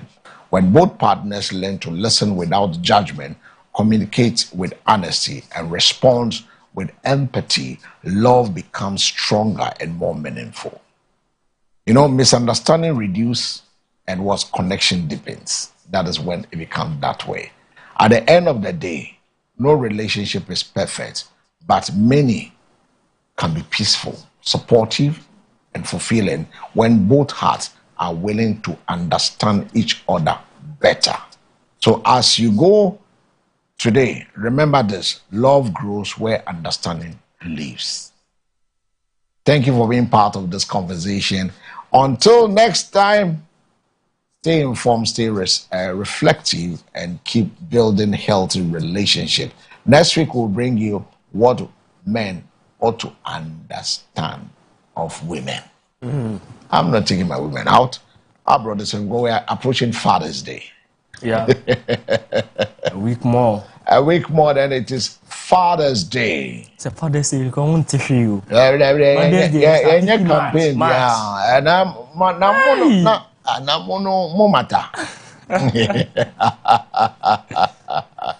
it's just by the bar. Men matters, strongly men matters. We need them to be the leaders of the home. Let's quickly run through the newspapers whilst we're waiting for the PCR to do the connection. Then we can dive into the next conversation where we're looking at service of our awards. Have we talked about that? Service of our awards. When the president will have to step in, should public leadership in Ghana be measured by impact rather than recognition? That's a big conversation, isn't it? Yeah. A big conversation we'll be having with a member from a senior from the CDD to throw more light on this matter. Remember, people have thrown shades at Pastor White and the rest, and also wrote articles on this matter. So we'll look at it, and then we also do get an informed perspective from it.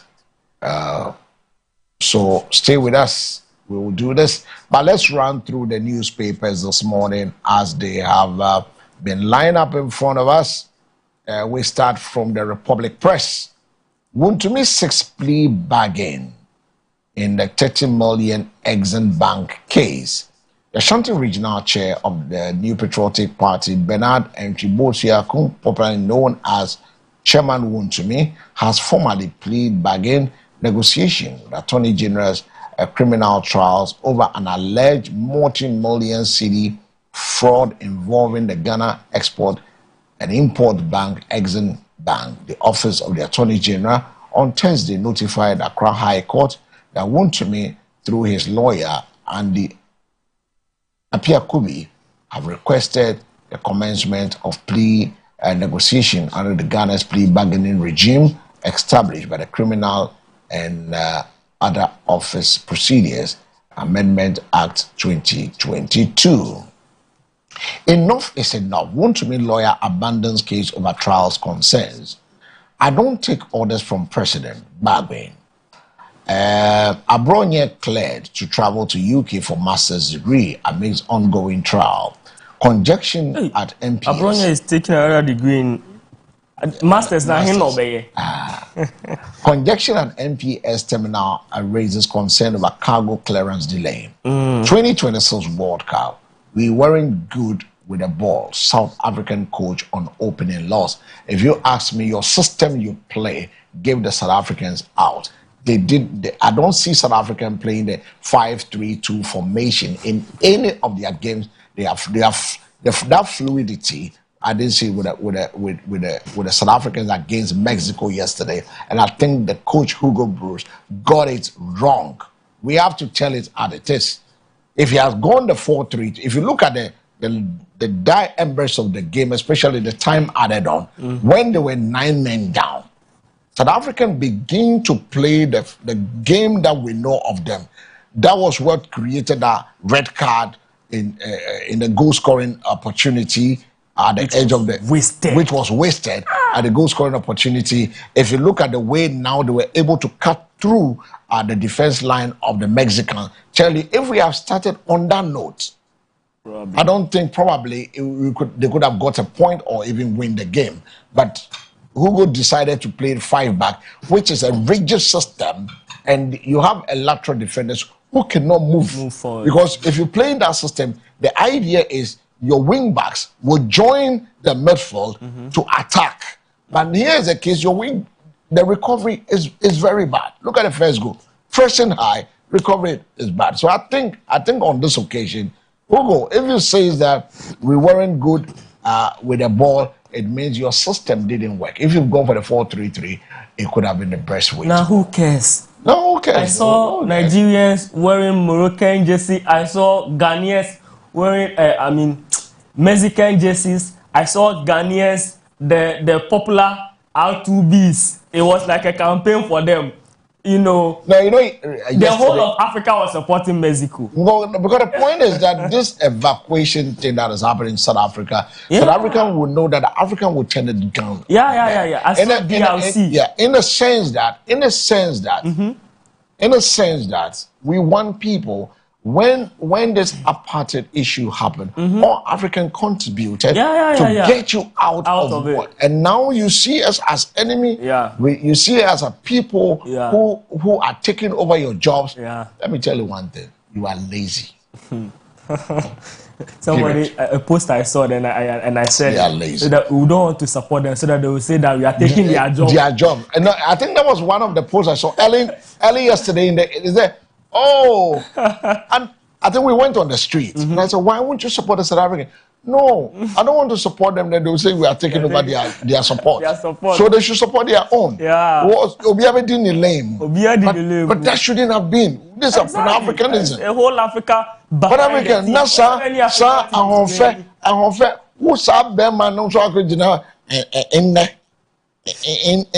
You can't. Put pressure on your government. Go back to their country. So everybody will leave your country for you. I saw DRC, Democratic Republic of Congo, Congolese, in Mexican jerseys showing support. Malawi, everybody in this continent, apart from South Africans, were supporting Mexico to win, and they won. We are in Ghana. When the Mexicans scored the first goal, you hear a loud shout. That is Ghana. We are not in somewhere America. At first, everybody would say, "Oh," but look at it. Yeah. Anyway, so those are the headlines on the Republic Press this morning. From the Republic Press, let me take the Ghanaian Times. Yes, the Ghanaian Times says drivers battle floods and potholes on Malam Kaswa Road. Chairman Untumi enters plea bargain. And the big story on the front page, cocoa farmers to get 70% price guarantee as government pushes law to improve earnings. Has a picture of His Excellency John Dramani Mahama, President of the Republic. What is it? That's a story that MMFL reiterates commitment to fighting digital fraud. Very, very important. Digital fraud. The way they will call you, and nowadays when they call, I just put the phone down in the speaker. Someone called and said they sent me money. Advising, they said, "Oh yeah, I just saw it, so I copied the same message and I sent it to them." They'll even waste my credit on you. The Meridian newspaper is next, and this is a break the cycle. Jerry Ahmed tables Accra blueprint, demands ministerial action. The Member of Parliament for Wejagbawe, Honorable Jerry Ahmed Saib, has laid before Parliament what he describes as fundamental shift in Ghana's approach to flooding, challenging government to break a decade-old cycle of disaster.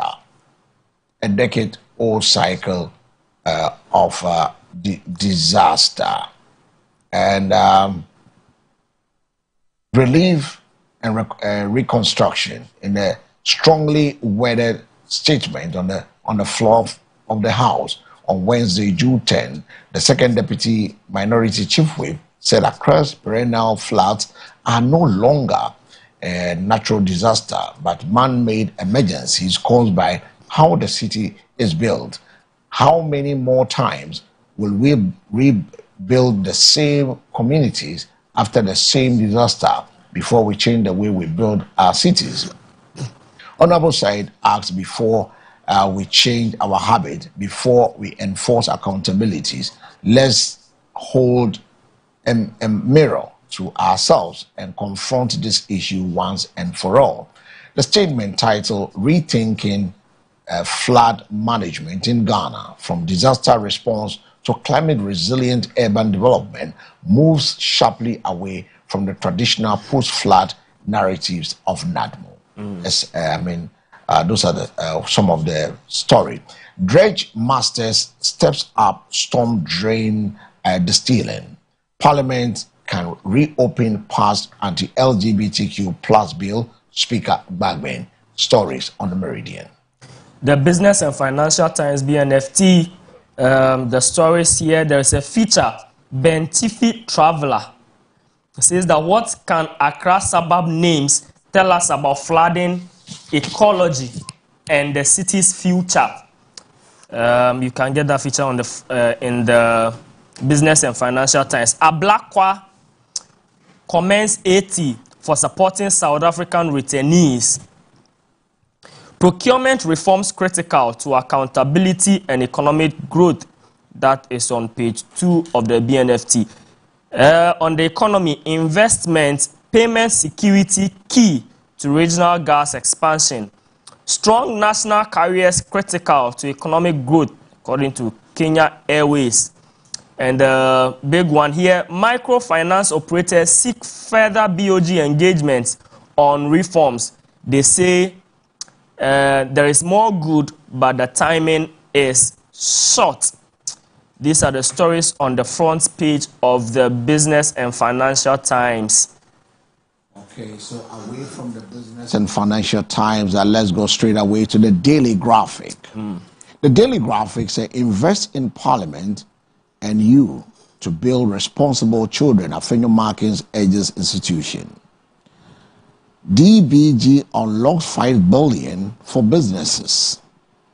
That's a major story on the front page of the Daily Graphic. There is a graphic business or Stanbic breakfast meeting, panelists to profess solutions to digital fraud. Build common investor market, trade minister to ECOWAS. Stories on the Daily Graphic. The Daily Guide, court grants Abronia leave to travel. Upon Nkrumah outlines 5-point youth employment strategy. 2 nurses arrested over missing baby at Salaga Hospital. Parliament can reconsider bills after passage. This one, is it a conjecture or... No, he said it. We got it on the news even is there any law to that effect? Well, let's look at how it's going to turn out to be. Anyway.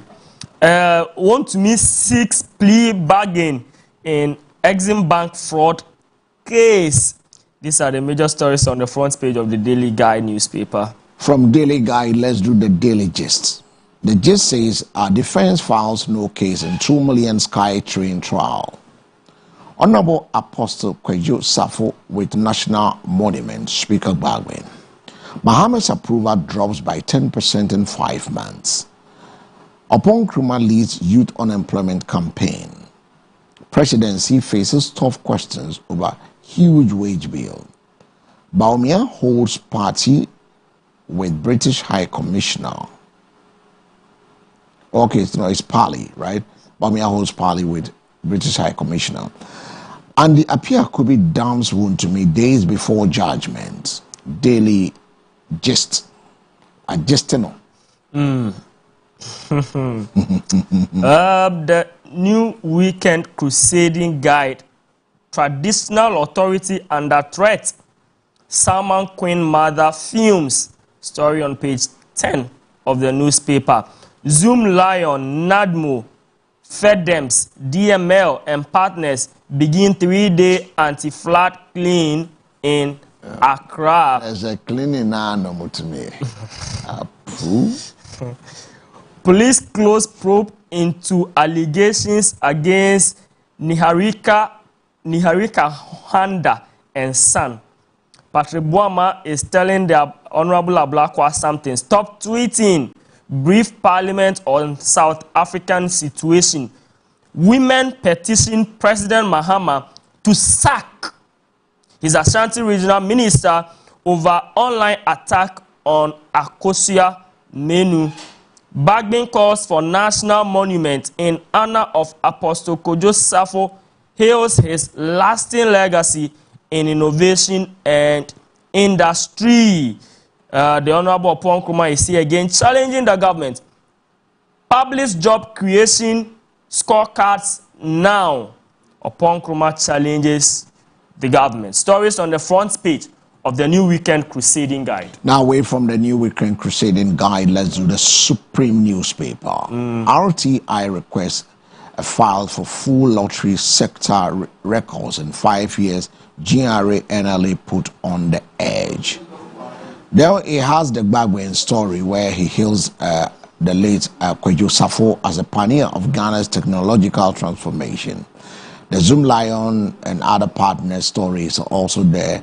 The new NIMO's boss promises stronger intelligence-led war against Galamsey. DC Abdul Hakim entry seeks to transform Brim North into economic powerhouse. Supreme newspaper has the stories. The Daily Statesman, Jerry Ahmed demands action on Accra floods. He's the MP for Wedge Agbawi, one of the hardest hit communities.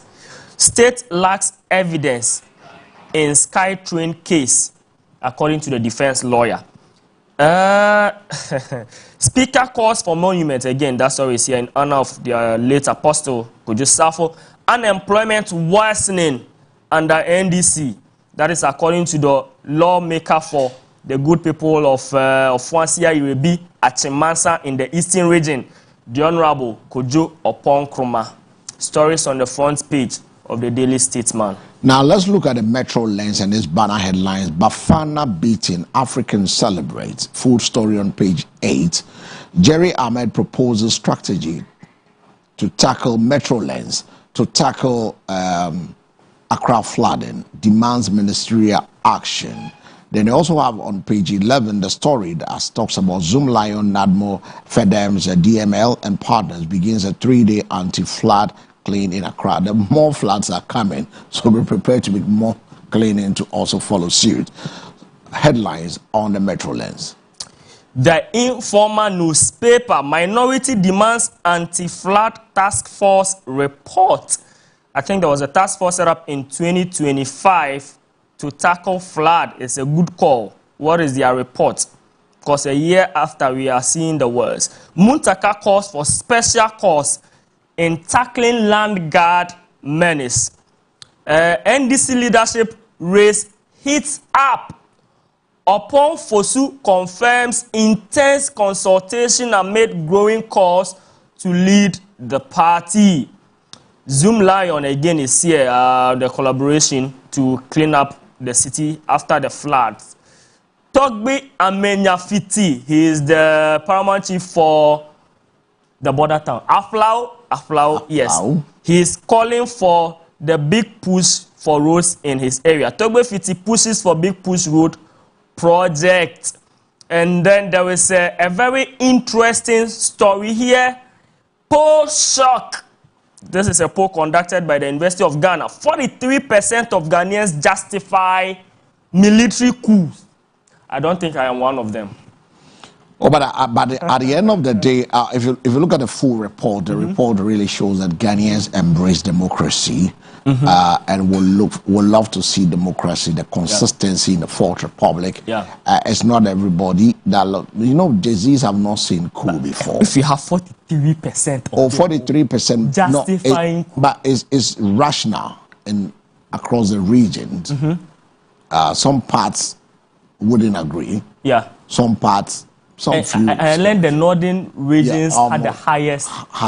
Because you see, some of them, most people I think have not seen coup and what it brings and the ripples it brings. But I think our last coup in '82 brought us back to line as a nation to go into the Fourth Republic, which has been consistent. I know with time now that the consistency with voting and transition will move to the human phase of it, which is the human right aspect of it with time. So it takes time to grow. 34 years. I don't think we've done badly. We've not done badly. I don't think democracy any day. Yeah, that's why I'm saying that we've not done badly. Yeah. So what we need to do is to keep improving on ourselves. And then we have evolved. Even from opaque ballot boxes to transparent ballot boxes. We have transited to now digital our voting system. So with time you can be even at home and vote through your posts and other stuff. We will get there. It's just a matter of time. So as the year roll by, things are changing. So I think we've not done badly. It's just people have not understood what it takes to go through them, because if you look at the report, it tells you that people are not happy with the military because of the curtailing of their freedoms. Okay?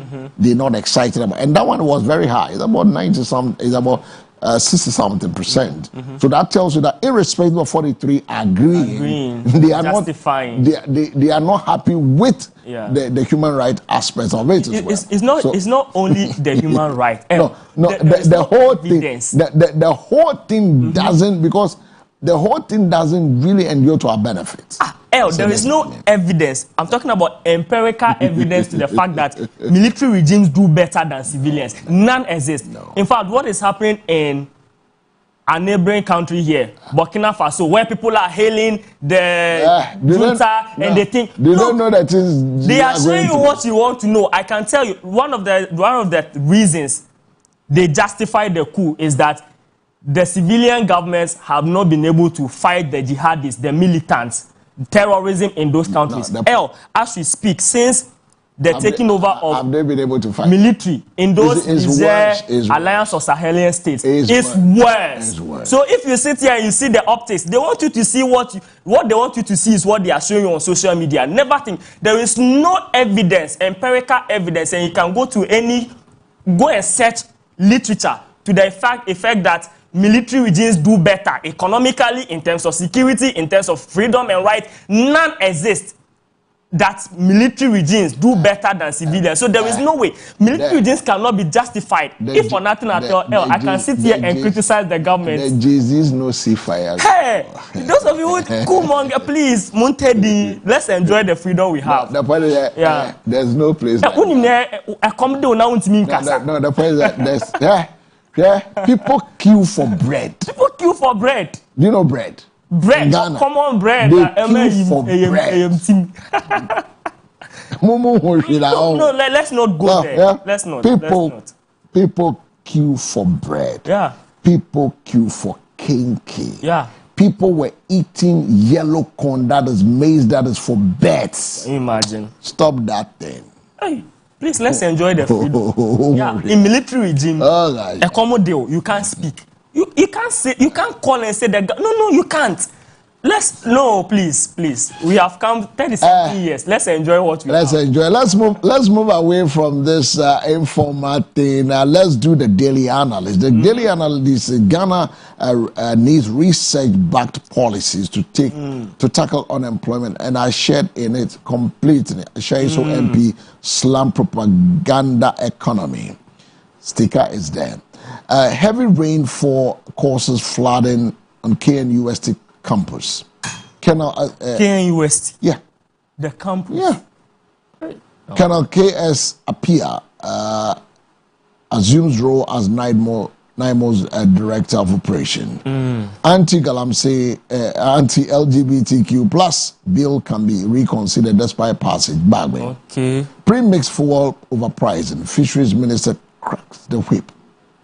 Summary boy illegal mining case. Wuntumi's lawyer withdraws. Oh, and the Apia could be mini ba. Thank you. Well, daily Some analyst. issues with the judge on the case. Yeah. The Custodian newspaper, your job programs have failed Ghanaian youth, according to the Honorable Kojo Oppong Nkrumah, accusing the government.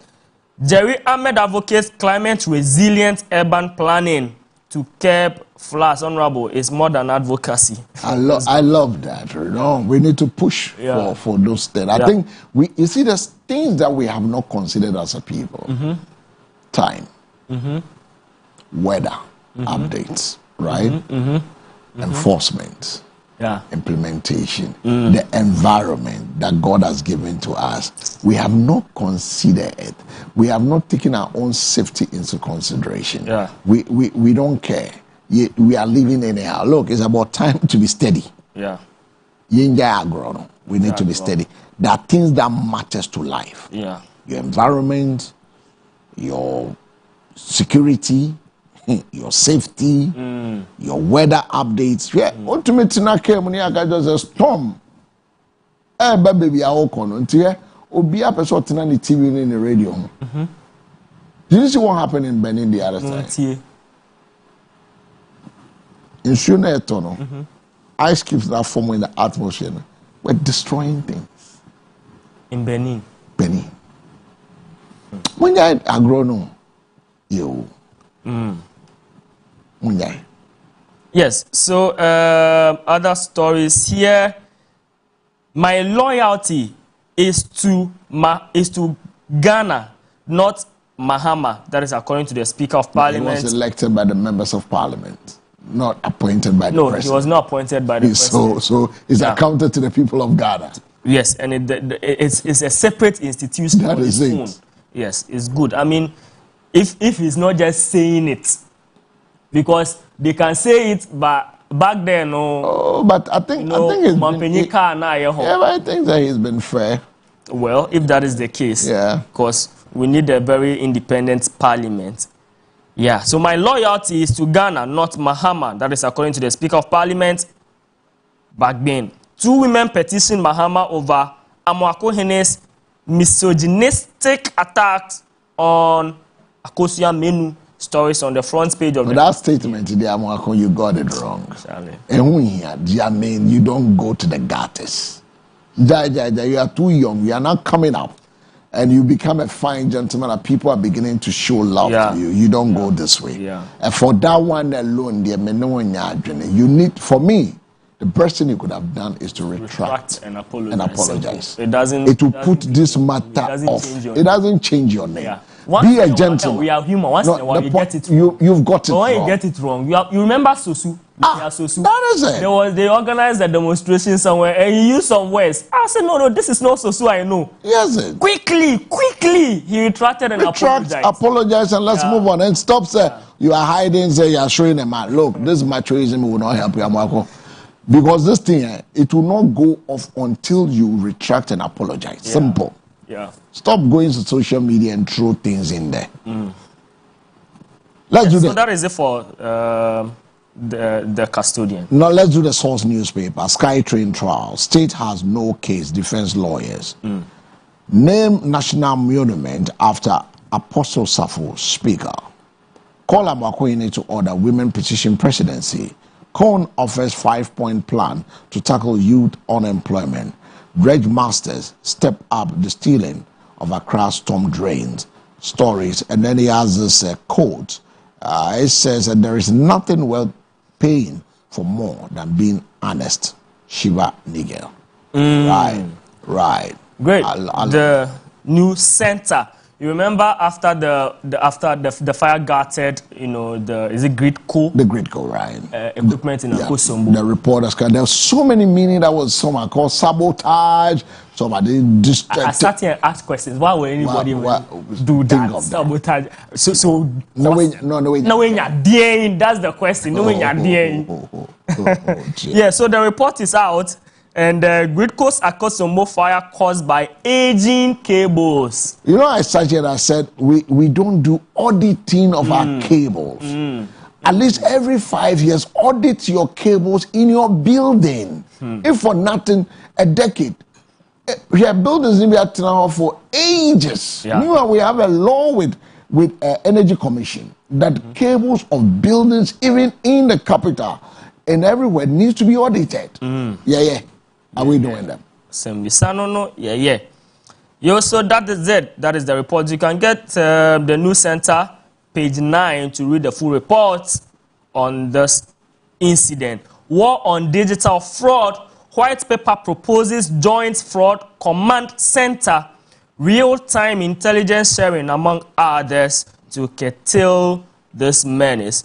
Ablakwa commends 80 Ghana for supporting SA returnees. US celebrates 250th anniversary in Accra, Ghana. Stories on the front page of the News Center. Do I have to say something? Kanina. Minka.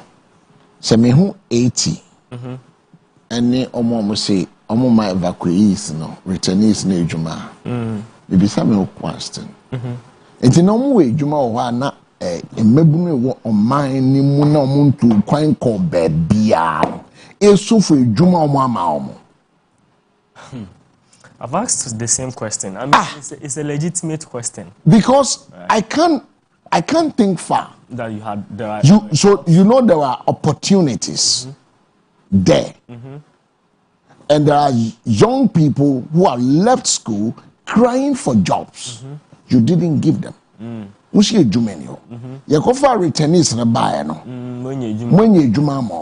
what sort of a country, a kind of a people are we? And Benin. Na yam woman na evacuate me na ENP for mommy 200,000 mommy container mommy jumanye. It is a very genuine concern. Telecel, AT, ENP are giving people jobs for returning from South Africa, where people were seated here. And we say, oh, we have plans, we have this, we have that. Yeah. I'm not saying don't give them jobs. But my question is, so were these jobs in existence? Were they available? Or is it, oh no. Is it an overnight creation? It's a very interesting question. Yes, I understand that, in times like this, we all have to come in to help people. But, well, those who have been here too also needed some help. You see, on this issue, I personally think that the job centers, I used to see some things like that. At least I have seen, I just mentioned Honorable Sosu. Individuals have been able to establish some things to help people find jobs, to help employers to also find suitable candidates. But I think we've not really paid attention to that thing. I see agents doing some stuff, but we've not really prioritized such institutions and the opportunities or what they can do to help people find jobs. When Lawyer Sosu was doing I think Medina Job Center, I've forgotten the name. I mean, people who needed jobs will go through that institution, they will publish it, people apply. I think we've not really done that. And so there are, there's somebody needing a job. What are the labor centers doing? Exactly. So labor centers. What are they doing? We don't even hear of them publicly. You see, job is a very important thing. It is at the core of survival. So it is something we must do. It is not something that should be hiding. Every day, there are these opportunities out there advertised. People who need them should apply. You see, it helps. But as a Jumanu or Hona, we don't know what's happening, and then when something happens, then all of a sudden, we get to know that there are indeed such jobs. They also tell you that, but you didn't come looking for job from us. But the point is that let's go for a break. I just want to reserve the comment. I don't want to go ballistic this morning. Today is Friday. I want to enjoy my freaky funky Friday. Let's go for a commercial break. When we come, we have a big conversation coming up.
All right, so welcome back from the quick break.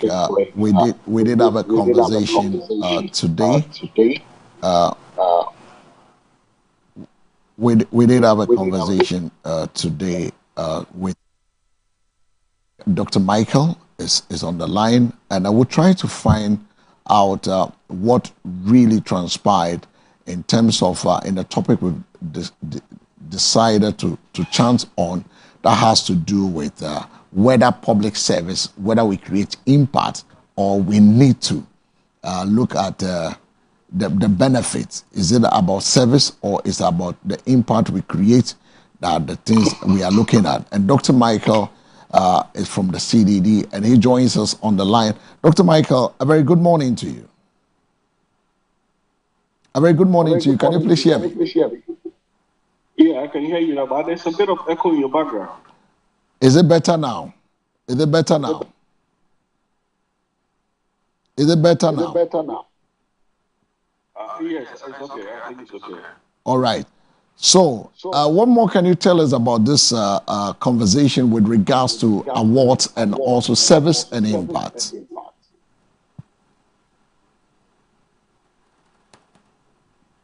Okay. Yeah, your line is in and out, so I can't hear much of what you're saying. Can you hear me now? Yes, I can hear you. But you keep going in and out. So I can't even catch up with what you're saying. No, I was asking that we know this hula baloo that have surrounded the issues that have to do with awards when it comes to public service. And we're trying to find out, is it for service of recognition or for the service of the people? Well, thank you. Good morning, and thank you for having me on your studio this morning, and to your listening audience. Well, I think public service is what the word means. It means public service. It means you go in to deliver a service that has to do with the people at the center of the decisions you make. Public service is not a place for self-aggrandization. It's not a place to go and be collecting awards for yourself. As the word means, it means that when you go into public service, you are consciously aware that your actions should be geared towards solving social problems and helping make life better for citizens. So the public service or being appointed to a place of public authority is not a place for self. It's a public space. So you go into that space to be able to do things that can make citizens' life better. So that has to be the orientation for which people have to go to public service. You know, even the president, as the first gentleman of the land, is the first public servant. And that means that he is there at the behest of the people. We elect him into government so that he helps articulate the political goals and ambitions of the people, and also help solve the problems that, as a people, we are struggling with. That is why we elect people into government. We don't elect them to go and become lords and be awarding themselves recognitions, awards, and all of that. We send them there to help make our societies better. So when recognition of self take precedence over service, then that is a problem. Because at that moment, people are looking to angle and to bloat up their own interests at the expense of the state or the public, and that is a really big problem. Interestingly, is one of the things. But what should be the true measure of a public leader's success, award, visibility, or real impact for life? So, most citizens will not remember leaders for the awards they get. They will not remember them for the awards they've accumulated. They will remember you for the impacts that you have done in their lives. Today, we talk about Kwame Nkrumah. And everybody knows Nkrumah he accumulated so many awards during the time he was president, or even past the time he was president. Nkrumah is best remembered for the institutional reforms and changes that he brought to Ghana. And that is what citizens remember him for the service deliveries that he did that made people have access to education, to healthcare. If you look at all these secondary schools he built, the universities he initiated, the Akosomo Dam, the the hospitals. So you can go on and on. This is what public service is about. That is why today we say Nkrumah is the greatest president we have, because of the things he did to make people's life better in the time he was the first public servant. So that is where the focus of leadership should be on. You are not elected into government to be showcasing people, assuming even that you are deserving of these awards. Okay, let the people be the ones to say that this minister or that public official has impacted the lives of people by the actions and policies and decisions that they took while they were in office. Let that be the people's decision to make, but not to go be having some paid for play awards night to glorify yourself in the midst of. And what was even striking, what recently happened was that on that night when the event was happening, Accra was under flooding, and yet still people could go and sit in an auditorium and award themselves to say that, oh, they've done a good job, and they rationalize why they should be giving those awards. That is the problem. That is not public service. That is private service. That is something that is not immune to solving any social problems. Accra was under floods, but in the midst of that flood, we have ministers sitting around paying supposedly over 75,000 cedis so they can be given awards of recognition. Recognition for what? In the midst of flooding. So, it speaks to a disconnect between why people go into public service and what public service is actually supposed to be. That's interesting. But the question is, can Ghana strengthen accountability system so that the performance is measured more objectively? Well, yes, it's not outside of the of us to do that, and that is why we need to build strong institutions, and that is why public servants, or ministers, all officials, should work to making institutions functional and work. So when institutions are working, then the measure of success becomes verifiable. Then we can speak to the quality of changes in people's lives. But when institutions have not been built, then you have this mechanical state of patronage, where people use their influence to satisfy certain constituencies in the country, and then they depend on those those patronages to glorify themselves that they have done something. So we need to build institutions that can help us to measure the degree of success of the of work that our political elites, our public officials are delivering. Well, that brings me to one of the things I want to really find out from you in this conversation. I mean, what role do the media and civil society play in shaping who gets recognized as a successful leader? Well, I'm happy you really asked that question because I think that our media has really had really not performed its functions as the fourth arm of the realm.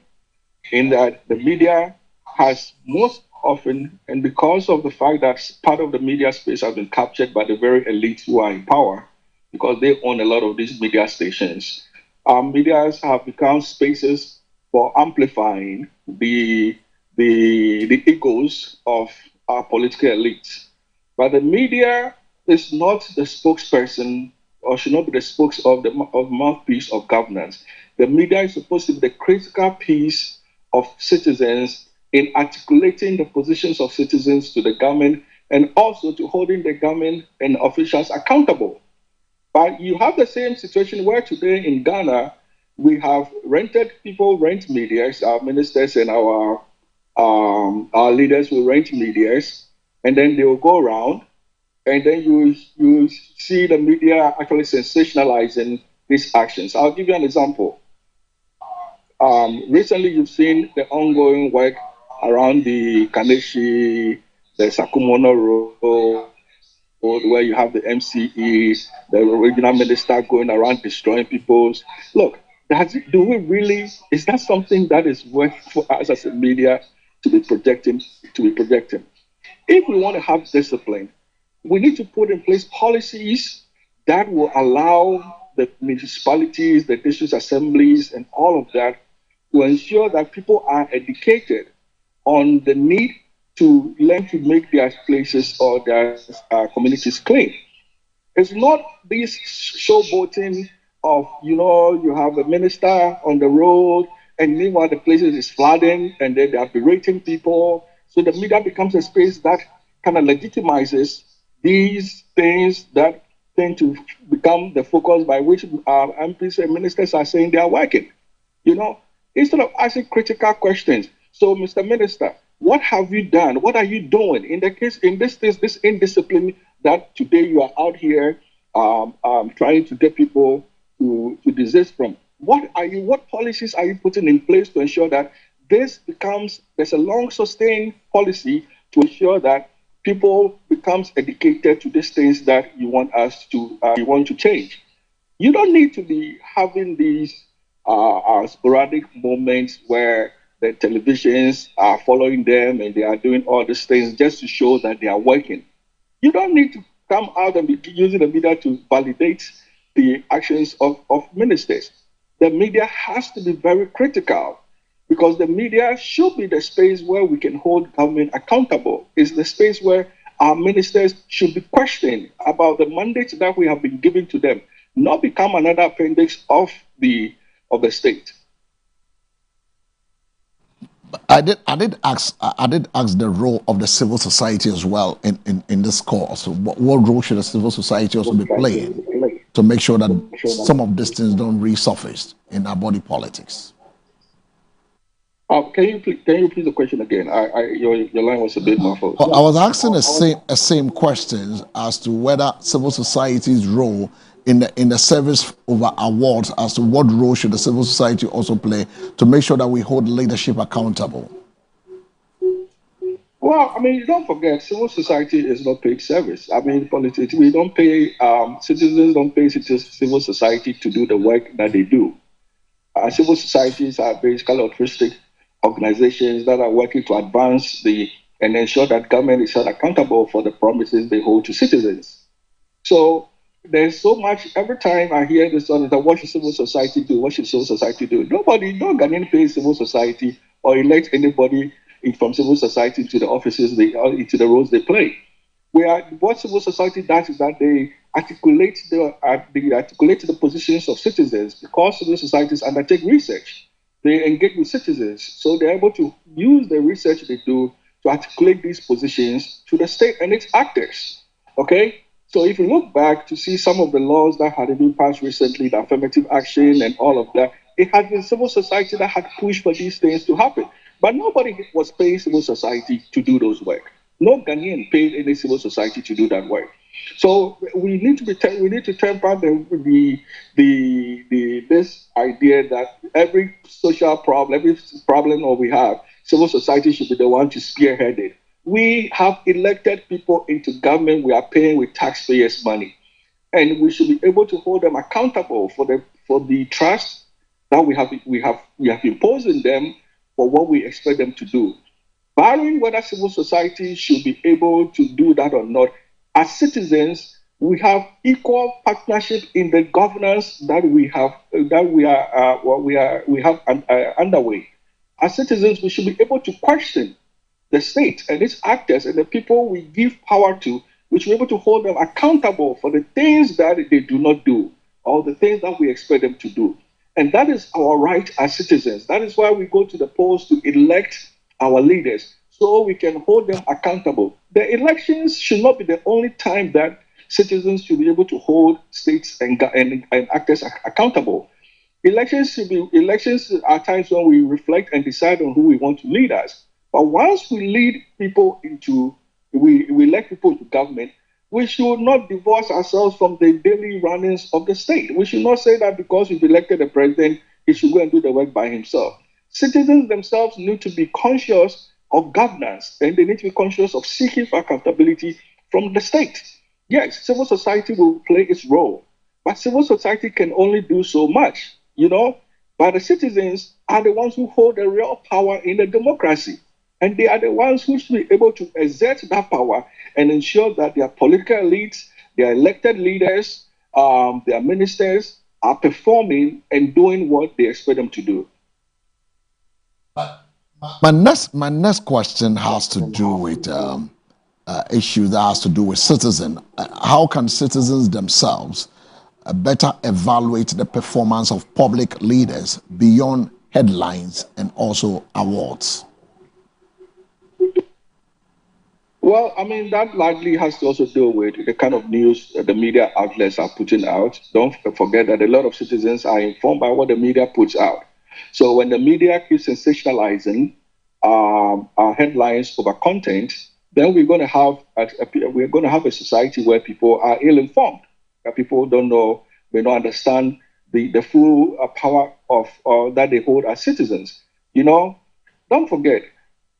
I think there's this disconnect in Ghana, and mostly maybe not just Ghana, maybe in most of Africa, where we tend to believe that our part in the democratic enterprise is limited to elections. We don't seem to know that the power that we hold as citizens to be able to effect the kind of society we want, that power rests with us as citizens. The state is only made up, the governance structure of the state is made up of people we select and elect into office. At any one point, citizens should be able to mobilize, to push for the right things to be done. Look, with all the flooding going on in Accra today, and I want to use Accra specifically because I know Accra is underwater for the most part since about the last week or two. Have you seen citizens coming out to mobilize and say that government or public officials to ensure that our drainage systems are functional and that they work to solve the flooding problems we are experiencing? No, we are not, because when citizens themselves, you had the president the other day, he attributed the issue of flooding to what? To bad practices and habits of people. He said it was a human problem. Well, largely because we have people who are building in waterways. We have people themselves who have also who throw debris and trash into gutters when it rains, choking the gutters for some reason, thinking that somebody else is going to take care of that problem. So our citizens themselves are also part of the problems that we are having. That one, we are not very educated on our roles, the civic roles we hold as citizens of the state. We are not very conscious of the power that we have as people who freely elect our leaders into office, and we don't seem to know how to hold our leaders accountable. And plus, aside of that, ourselves, most of us as citizens, we are also part of the social problems. We also create part of the problems that we are also having. So yes, I think that there is the need for a conscious civic education on the rights and responsibilities that citizens have to the state and that which the state have to citizens. And until we get to the place where people understand that as citizens, they hold certain rights and demands and can hold certain demands from the state, and that they also hold certain obligations to the state, until we get to that state, we will keep having this conversation over and over. Having this conversation over and over, but my question is, who decide what good performance means in public service? Well, that's a good question, and I think I had probably spoken to that earlier. It's the people who make a decision what is good service, and I use Nkrumah as an example. I said we speak highly of Nkrumah. People speak highly of Nkrumah because the people who lived during the time of Nkrumah were witness to what good service was. Okay, so it's the people who make that decision. It's not a group of people who are commercializing the egoistic tendencies of people and rationalizing these award schemes. Okay. How many times do you organize award ceremonies for teachers in Ghana? How many times do we appreciate teachers who are the ones who train from the basic level to the university level, the human resource of our country? How many times do we do that?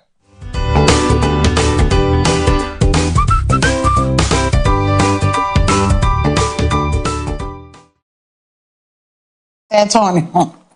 Dr. Du Muhammad say me nka kire SM fast say nyame nhyira wo bia. Nyame nya obi bia kese. Na said there.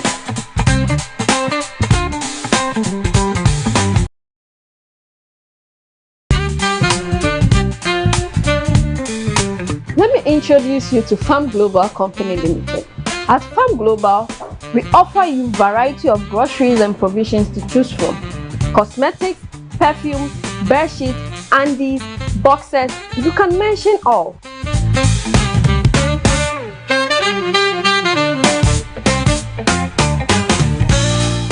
This is our perfume stand, and we have variety of perfumes you can choose from for yourself. Because our life has been impacted. That is where the space of what's the word to use? That's where the space for people to assess should be. And that is why when you hear people talk about certain ministers, they speak about them in a different tone because they have real experiences of the policies that have been put in place that have impacted their lives. So we shouldn't be very focused on this thing about political self-aggrandization, running these useless award schemes for people to feel that they have done something. Let your work speak so that the citizens can themselves give you the applause for the work you have done. But just before, I know you're pressed with time, just before I let you go, what are some of the things we should be doing as a people to gear ourselves as a citizens to get to understand governance? I mean, since 1993, we have been on this journey of the democracy. But we all don't seem to also know that democracy is just a space where people exercise their rights to, one, elect their leaders and also decide on how to run the state. So democracy is premised on free-thinking human beings. So that's why democracy is built on the foundation of rights. But we have a state where people do not understand the basic foundation upon which the democracy rests, and that is human rights. And because there is the disconnect of knowing what these rights are, the challenges we're experiencing are coming from that space. Because people don't know that when even, for instance, a police officer stops me, that I have certain rights to ask him certain questions as to why he has stopped me. People don't know that when I go to request a service from, let's say, the hospital, I have rights that accrue to me as a patient. People don't know that when you go to the DVLA to get your driver's license, you have rights that accrue to you. So our society, our state is just made up of ignorant people who don't understand that the basic things that gives them the right to have a say in governance is missing, that they don't know. They just have no idea that that they are the reason why the state exists, and that without them, there will be no state. So I think that we need to do a lot of education, especially, and that is why the media should be critical in this space. It is the media's role to educate and inform people so that they are able to make wise, conscious and wise decisions about governance, about who we elect into government, and about the things that we can do to advance and develop ourselves. Elections are not about politicians. But we make elections, during elections time, all we talk about is the political candidates. We talk about the political parties. We talk about the electoral commission. We talk about everybody. We never talk about people. And the citizens are the reasons why we are going for the elections. So this whole idea, this displace of power between those who actually hold power and those who need to know they hold the power and those who actually get to, who we actually tend to transfer this power to, is largely contributed to the mess in which we are in. And until we get to the place where people start to know that as a citizen, being a citizen means that I hold certain rights. And for that reason, it can change my orientation to who I elected to government. It can change my orientation to seek for accountability. It can change my orientation as to my obligation to the state to help in the governance and development of the country. Until we get to that stage, we're going to have to be dealing with this problem every time. Isn't it about time to strengthen institutions like NCCE to carry on with this civic education for people to understand their right? Because it's like our democracy is just about voting, and that's it. Look, what we have in Ghana is not a true participatory democracy. It is an electoral democracy. It's a democracy that is hinging on elections. So every year, 4 years, we go to the polls, we have an election, and then we lie to ourselves that we are running a true democracy. But if you look at the things that are happening in our country, you ask yourself, what kind of democracy are we really practicing?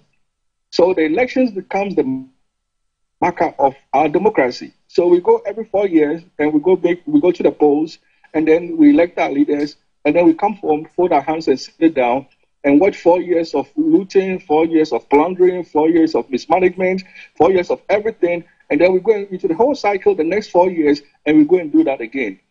NCCE set up during the time of Nkrumah was supposed to do just that, was supposed to train, was supposed to socialize people into the civic responsibilities of citizens as citizens of the state. But over the years, our political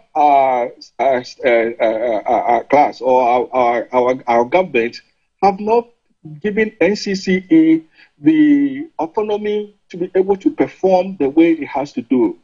And in that sense, NCCE is not funded the way it should be funded to execute on the mandates that it has. If NCCE was functional, if it had the financial capacity, and it is able to engage with CSOs, the media, we can be able to start having these socialization programs where people can start becoming very much aware of of rights they hold. Look, the people after independence understood very much what rights they held as citizens than we do today.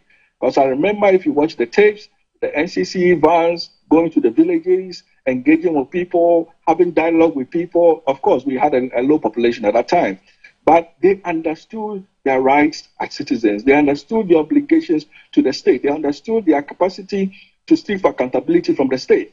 But today, NCCE doesn't function. It is look, by now, NCCE should be engaging from the basic level to the secondary level, to the tertiary level, to be building a whole new generations of Ghanaians who are imbibed with the values of a new democratic culture. That is what we should be doing right now. But unfortunately, for funding reasons, for whatever reasons, NCC is not able to perform that function. So maybe, I know, and we have been pushing, we have been seeking to have government fund NCCE better. But unfortunately, somehow, when it comes to the important things government wants to do, NCC doesn't seem to be part of what they want to do. So it tells you that we are really running a very weak democratic society or weak democratic system. And we have been very lucky that because there has been consistent transfer of power over the years, we have not had any moments of civil unrest. But we need to be tread carefully, because what happens the day when one government in power refuses to transfer power over? What are we going to do that day? So we need to be very conscious of that. Interesting, but I know you have some meetings to attend, but I want to ask this final one. If in one sentence, I mean, should Ghana focus on rewarding impact or celebrating achievement, and why? You say in one statement, should Ghana do what? I'm asking that should Ghana, focus more on rewarding impact or celebrating achievement, and why should that be? Well, when you say Ghana, I wonder who you're talking about. What are you talking about? Should government? Because all of us can make the decision, right? But I would have left the situation of recognition to citizens to make. I will leave public servants to go and do what they have been elected to do, what they have been appointed to do, and let the citizens be the judge as to whether they had done what it took to make their lives better. I don't think that awards in themselves are not bad. Don't get me wrong. Recognitions themselves are not bad. It's good to, when people perform exceptionally, it's good to award them to serve more as a motivation for performance from those who may not be performing at the level we expect. So awards are very important, but they need to be tangible. They need to have had some sort of impact where people appreciate that this person has done something to make the lives of Ghanaians better. And you reward that person so that others will aspire to also be in that position. And to aspire them is that people must work hard. They must sit down and think critically on how to solve the problems that we are dealing with. You know, not to rent the media and be running through the cities and be having them sensationalize your insults to traders and your men beating people to show you are working. That is not working. We don't elect the DCE or the MCE or the Minister for Roads or the Minister for the regions to go into the public space and be doing these mundane things. We elect them, they are appointed so they can be critical thinkers to solving problems. So they can come together and think and say that, look, okay, Accra is having flooding issues. What do we do? Is it a drainage problem? Is it a zonal planning problem? Is this or is this just behaviors of people that are causing the flooding? And then you sit back and you strategize and you look to see what can we do. You know, recently I've seen that there's demolitions around the Ramsey sites in Sakumono. That is a good step. That is a good way, but that hasn't solved the dilemma. Bodies around the Wija, other places, people have still built in these places. So what are we doing to solve the big structural problems? And that is what the focus on performance should be. It shouldn't be so much on the limelight. It shouldn't be so much on who is seen more in the media space. Because these days, everybody can rent social media bloggers, and tomorrow you see all these clickbait, on TikTok and one-liners, and people are saying, "Oh, I'm doing well," But that is not the real reason why we are appointed into the space. We are appointed into the space to solve the larger problems, so that everybody in Ghana can have the experience of having said you've solved something for them. So this is what we should be focused on. Well, I think time is fast spent, but let me just digress 1 second to ask you, since you are a programs manager when it comes to human rights and social inclusion, what do you make of the passage of the anti-LGBTQ plus bill by Parliament? I thought you brought me here to talk about our service and awards.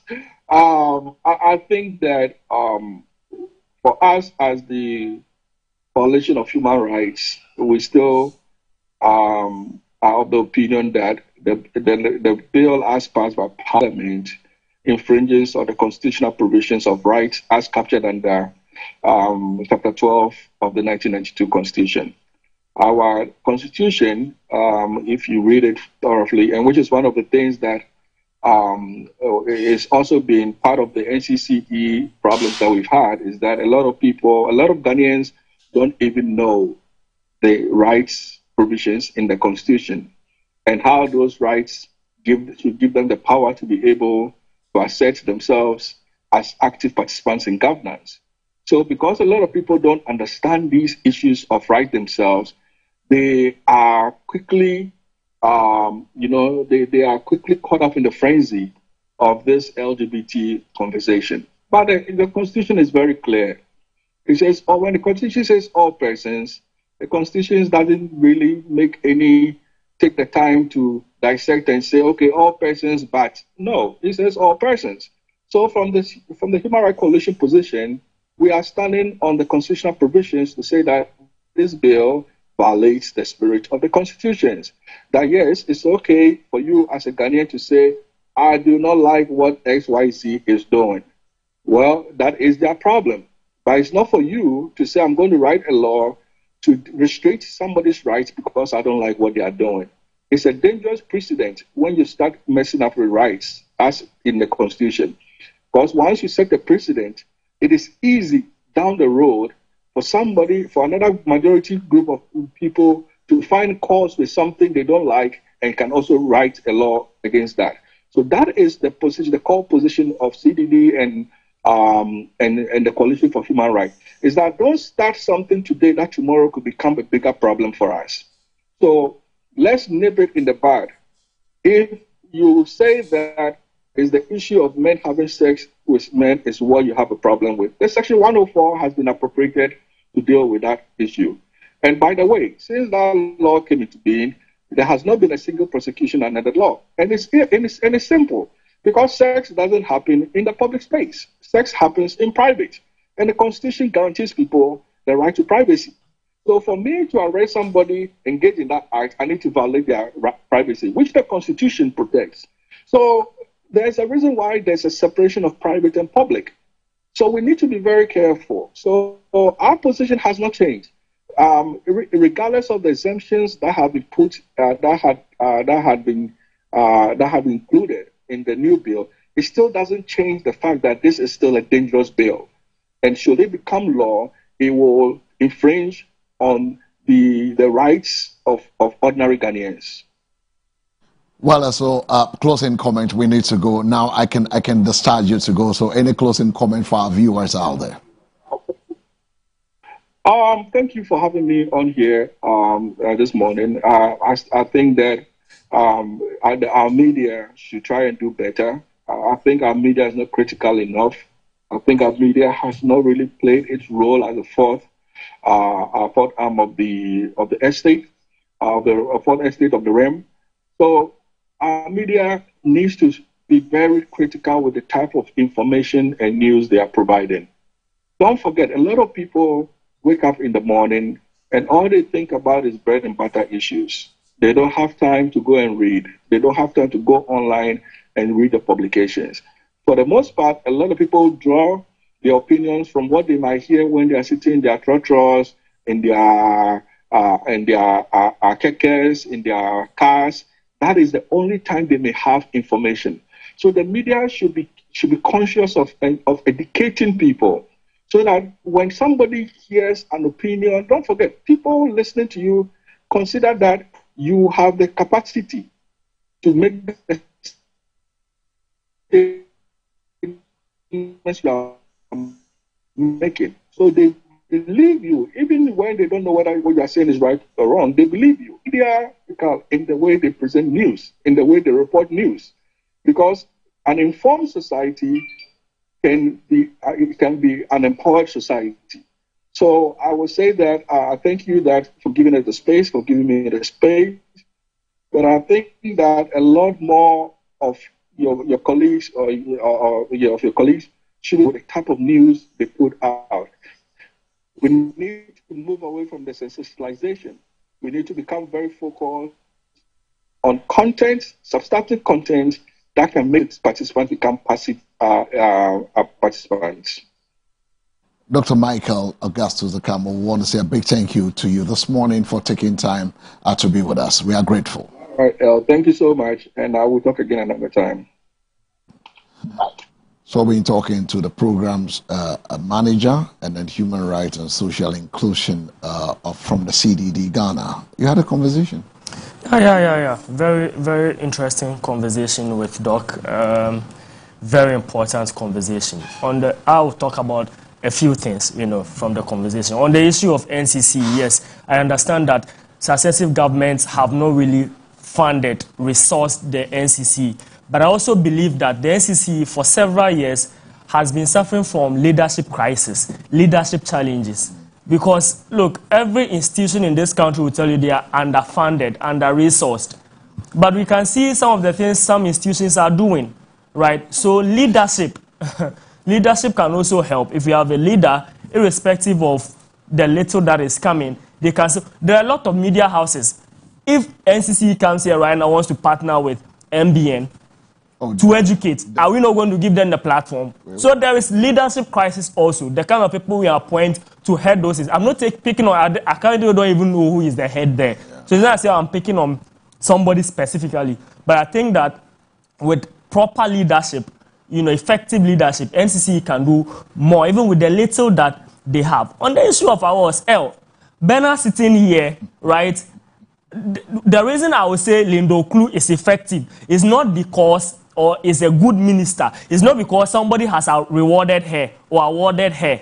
It is how I feel my living in Accra here. Look, like Doc said, on the day of the award, it was raining. People's homes were flooded. Go and tell that person that your Greater Accra regional minister is the best regional minister. What is the reality on the ground? So to me, it is look, those things cannot deceive people who are not informed. And like Doc said, some of these things thrive because a lot of citizens are uninformed. But me and Mitiheya, I know what I'm about and what is good governance. The fact that somebody has rewarded you, awarded you, doesn't all of a sudden make you a good minister. Look, a sister station interviewed the Honorable Lindo Klu on this same issue. And she tried to make it a personal issue with the Honorable Kpesa White. Kpesa White had contested her in the South Sudoku constituency for a couple of times. So she thought that, because she had always defeated Kpesa White, he might be bitter about her or anything. But she was not the only person who received the award. The person is saying that the whole scheme is problematic. And we have not learned anything from Dr. UN incident. If we have, these things will not be thriving in society. We were here when one single individual posed as a UN appointee or UN worker or whatever, awarded key people, including speakers of parliament, including vice chancellors, including parliamentarians, what have you. And people went there, musicians, top musicians, receiving plaques and caps, tea caps or whatever it is, in the name of awards. We have not learned anything. Somebody comes out, look, Kpesa White was asked a question. They said they wrote to him that he is the best performing CEO. The host, Senior Umaru Sanda, my senior, asked the Honorable Kpesa White, do you think you deserve the award? He said no. In all sincerity, he doesn't think he's the best performing, CEO. And then he asked the people who organized the award. The person you wanted to award even says that he doesn't think he deserves that award. Then the organizer said, in that case, we are sorry. Can you imagine? So what criteria do they use to confer a best performing minister on somebody? On a more serious note, how many names have we seen that they are the best performing CEOs or best performing ministers? How many ministers can be best performing? Except I don't understand English, right? So the whole thing is problematic. Maybe you don't understand English. Good morning from Eben from Kwabenya. Said the kind of plea bargaining that can't let one pay more stolen is in full with interest needs to be amended because you can't take the taxpayers' money and invest for your own profit and come to say you are guilty and pay half of it. All stolen money should be paid in full and also be jailed to serve as a deterrent to others. Coming from, and as usual, he sent his greetings to the people that matters to him. The MC 0537158638. Yeah. I mean, the conversation was getting interesting. With that. And 0537158638. You can also add your voices. You're on the floor, so you can call. So, citizens, it's about time we get informed so that you look. The reality speaks for you. Let the work speak for you. By their fruits we shall know them, not by their words, not by our words. So the fact that somebody, I learned the lands minister. I'm not picking on anybody, but I'm speaking to the reality on the ground. I learned the honorable lands minister was adjudged the best performing minister or whatever it is. Look at does the reality support that? We are still fighting Galamsey now. Look, and then you tell me that so because he's been named best performing minister, so that is it. Why? Honorable Amabua is performing. Why? Because somebody has awarded a certain scheme problematic, which I'm using my words boldly because even the president questioned the legitimacy of that award. Choose your words. I mean, if the president has questioned the legitimacy of the award, why not me? Right? And then somebody, a certain scheme has awarded him. And so all of a sudden, even though we are still battling Galamsey, our waters are brownish in color and all of that, because somebody has awarded him, they will overlook the reality and then say he is good just because he's been awarded. Sometimes, look, even the timing, the people, when they write to you, sit down and ask yourself questions. Will I put myself out for what I am doing right now? Scrutiny. Because it is your work that will speak for you. If they award the roads minister right now, it is not about the award he has received. It is about my reality. Coastal to Okwegono, Bassa Road. Then you tell me that because the roads minister has been awarded, he's the best performing minister. Is it about my reality or it's about what? You know the funny thing? Yesterday I did my snipes again, and I went through Great Estate. So I asked myself, we say we have drip machines. And you swear. Cars no to me FM1 say copy Bassa. A quarter to Manet ono obi twa kwan we twa be to baby we ja mfinfina aye a whole be a down Bassa.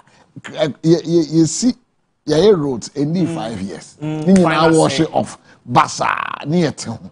Now, there we are award. Award. Let me tell you what they do.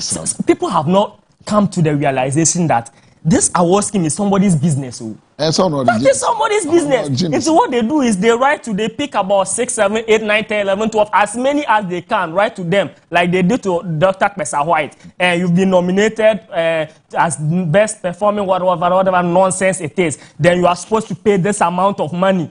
This is business. If it's not business, what is it? Because they go for funding. So if they get 10 ministers who Sebio will not think about the reality, but because of mere recognition, they paid. In fact, let's even go beyond criticism. To launch a full-scale investigation, especially those who participated in this award scheme, if there is any evidence to the fact that they use state money to pay for these awards, action should be taken against them, because we can't. This is mere mismanagement. All right. It's true. It means that they have to pay to receive those awards. So you are using my money, taxpayers' money, to go and pay to receive a baseless award, causing financial loss to the state. They should be picked on. AG all. Oh, say you know, say yes. Want to me call a into ono. Want to me call a play bargaining. 0537158638.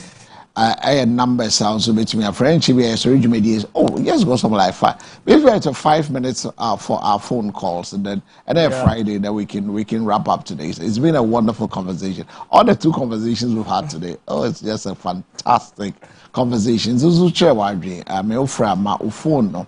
TV no volume and phone. There was a message and look, your work will speak for you. Look how number black definitely. has not received any award. But people are mentioning his name, championing the interest of Ghanaians everywhere. Look, no matter who you are in Ghana right now, if they are I just read a post that they are evacuating Ghanaians from La Côte d'Ivoire because of a certain mass demolition in Côte d'Ivoire. People are working. It is the work that will speak for you. Bangladesh, people, he goes there. Ukraine, Ghanaians who have been arrested in Ukraine for participating in the war. Honorable went there. People are work. It is your work that will speak for you. It is the work. No, it is the work, not award. You can be poor and be awarded. Ghanaians don't, just because you've been awarded, you think you are good, Ama. It is the work that will speak for you. At the end of the day, who is the appointer?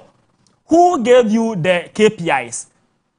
So somebody has appointed you, Obiafa Wejuma, Ama o KPIs. No, Obi waitress so no na ema award. Aden ejuma na wo ye no esu eni. Nese bi on normal ejuma no. On normal KPIs. On normal KPIs, Chibia ye best sorry Jumedi. So today I don't have you have birthdays? No, I don't. I don't have birthdays. Oh my goodness! Yeah, I had a couple of them yesterday. So yeah, belated happy birthday to you all. I was in here. So mention them one after the other then. Oh, Ebiana Kofi Bio. Yes, Nelly celebrated a birthday yesterday. Hey, yes. Modesty celebrated a birthday yesterday. A mate from school, Felicia, celebrated a birthday yesterday. Kendrick, yes, a student in my tutorial group. Yes, so a couple of guys celebrated their birthday on June 11th. Unfortunately, I don't know anybody born on June 12th. He doesn't know anybody born on June 12. 053-715-8638 is the numbers. You can also have a conversation with us. This morning, we're looking at wrapping it up. Today's been but I enjoy the conversation with Nat and that of a Doc. Yeah. Doc has, to get him, it's always a problem. So that was why we're doing everything possible to get him on the line. Yeah. But once he's accepted, okay, I'm going to, and if we don't do it today, forget it. It will take us another time, but I thank God that he responded. He's not in Ghana. That's why we have to do via WhatsApp. He's not in Ghana. He's out of the country, but he accepted to speak with us, and that is for me. That is fine. We're trying to get Honorable Kofi Caleb. Want to do a full scale on tourism, and then he's given some other names as well that we can get to participate in this conversation as well. So we're going to have that full scale end of June to July. It's going to be a full pack after Father's Day. In a different perspective, we're going to have different programming designs on the morning. So why is everybody quiet on this Father's Day thing? This is so unfair. This is unfair. Oh, really? The Mother's Day March, March. Now, till Mother's Day, why? There are packages for your mom. You see, I've never. Okay, there are packages for your father. What can you tell us about your father today? Hey. I've got something special for fathers. So come, let's have conversation on this. 053-715-8638. Numbers until also brand now. Yeah. Justice for fathers.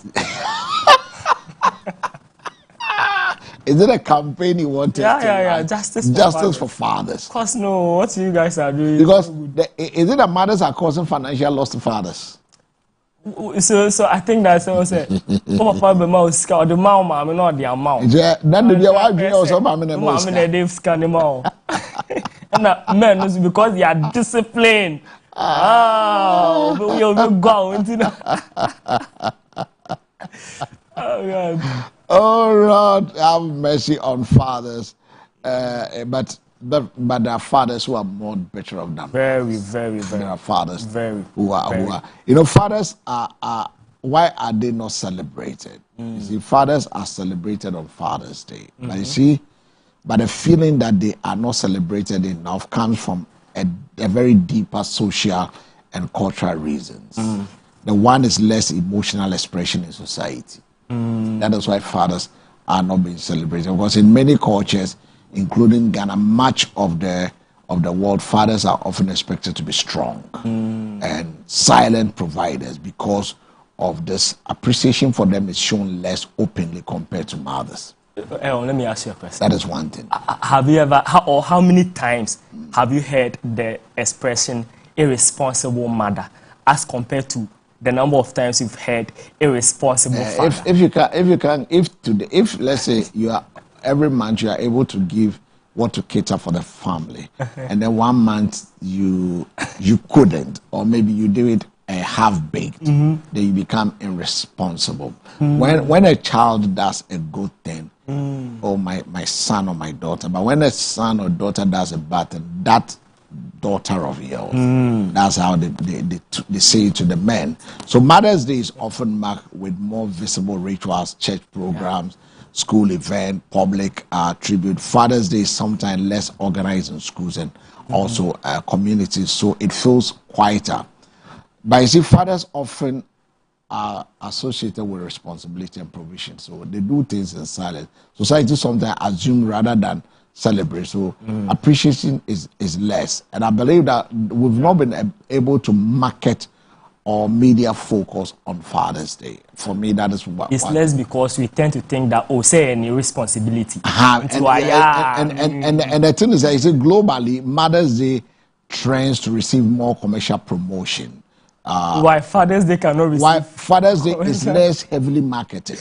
No, that's the problem. Father's Day is less heavily marketed. That is how I see it. Yeah. Because fathers are appreciated, but not often in a quiet, more private than in. Maybe we should make that a project. As early as February, we'll be launching a Father's Day in 2027. You have to celebrate your father. No, you've not celebrated your father. You have not. I'm challenging you. Yeah, just if you could do the same thing you did for your mother, for your dad, I'll clap for you. Yeah. So this Father's Day, don't disappoint. Don't buy boxer and singlets. Go and show appreciation for your no. Celebrate the man. Well, Charlie, let's go. In 60 seconds, we need to wrap up. 60 seconds. We want to thank our viewers for spending time with us. Those who sent us messages. Also, our guests. I mean, we've had very interesting conversations, very educative conversations today. We urge all appointees that the work will speak for you. So, any award no the let the words, your work, right? Let the work speak for you. Right. As we wrap up today's edition of the Morning Focus, one truth stands clear. Whether in leadership, service, or family life, what truly matters is not always what is seen or celebrated, but what is left in the impact we leave behind.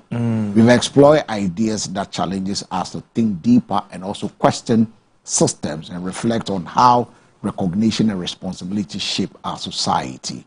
Remember, progress is not only in applause or awards. It is in the lives we improve, the systems we strengthen, the silent efforts that often goes unnoticed. Thank you for staying with us. Keep the conversation going in your communities because change begins with informed voices like yours. I am El Samuels. He is Bernard Agbemo Eduji, and this has been the Morning Focus. Stay safe, stay informed, and stay engaged. Good morning, Ghana.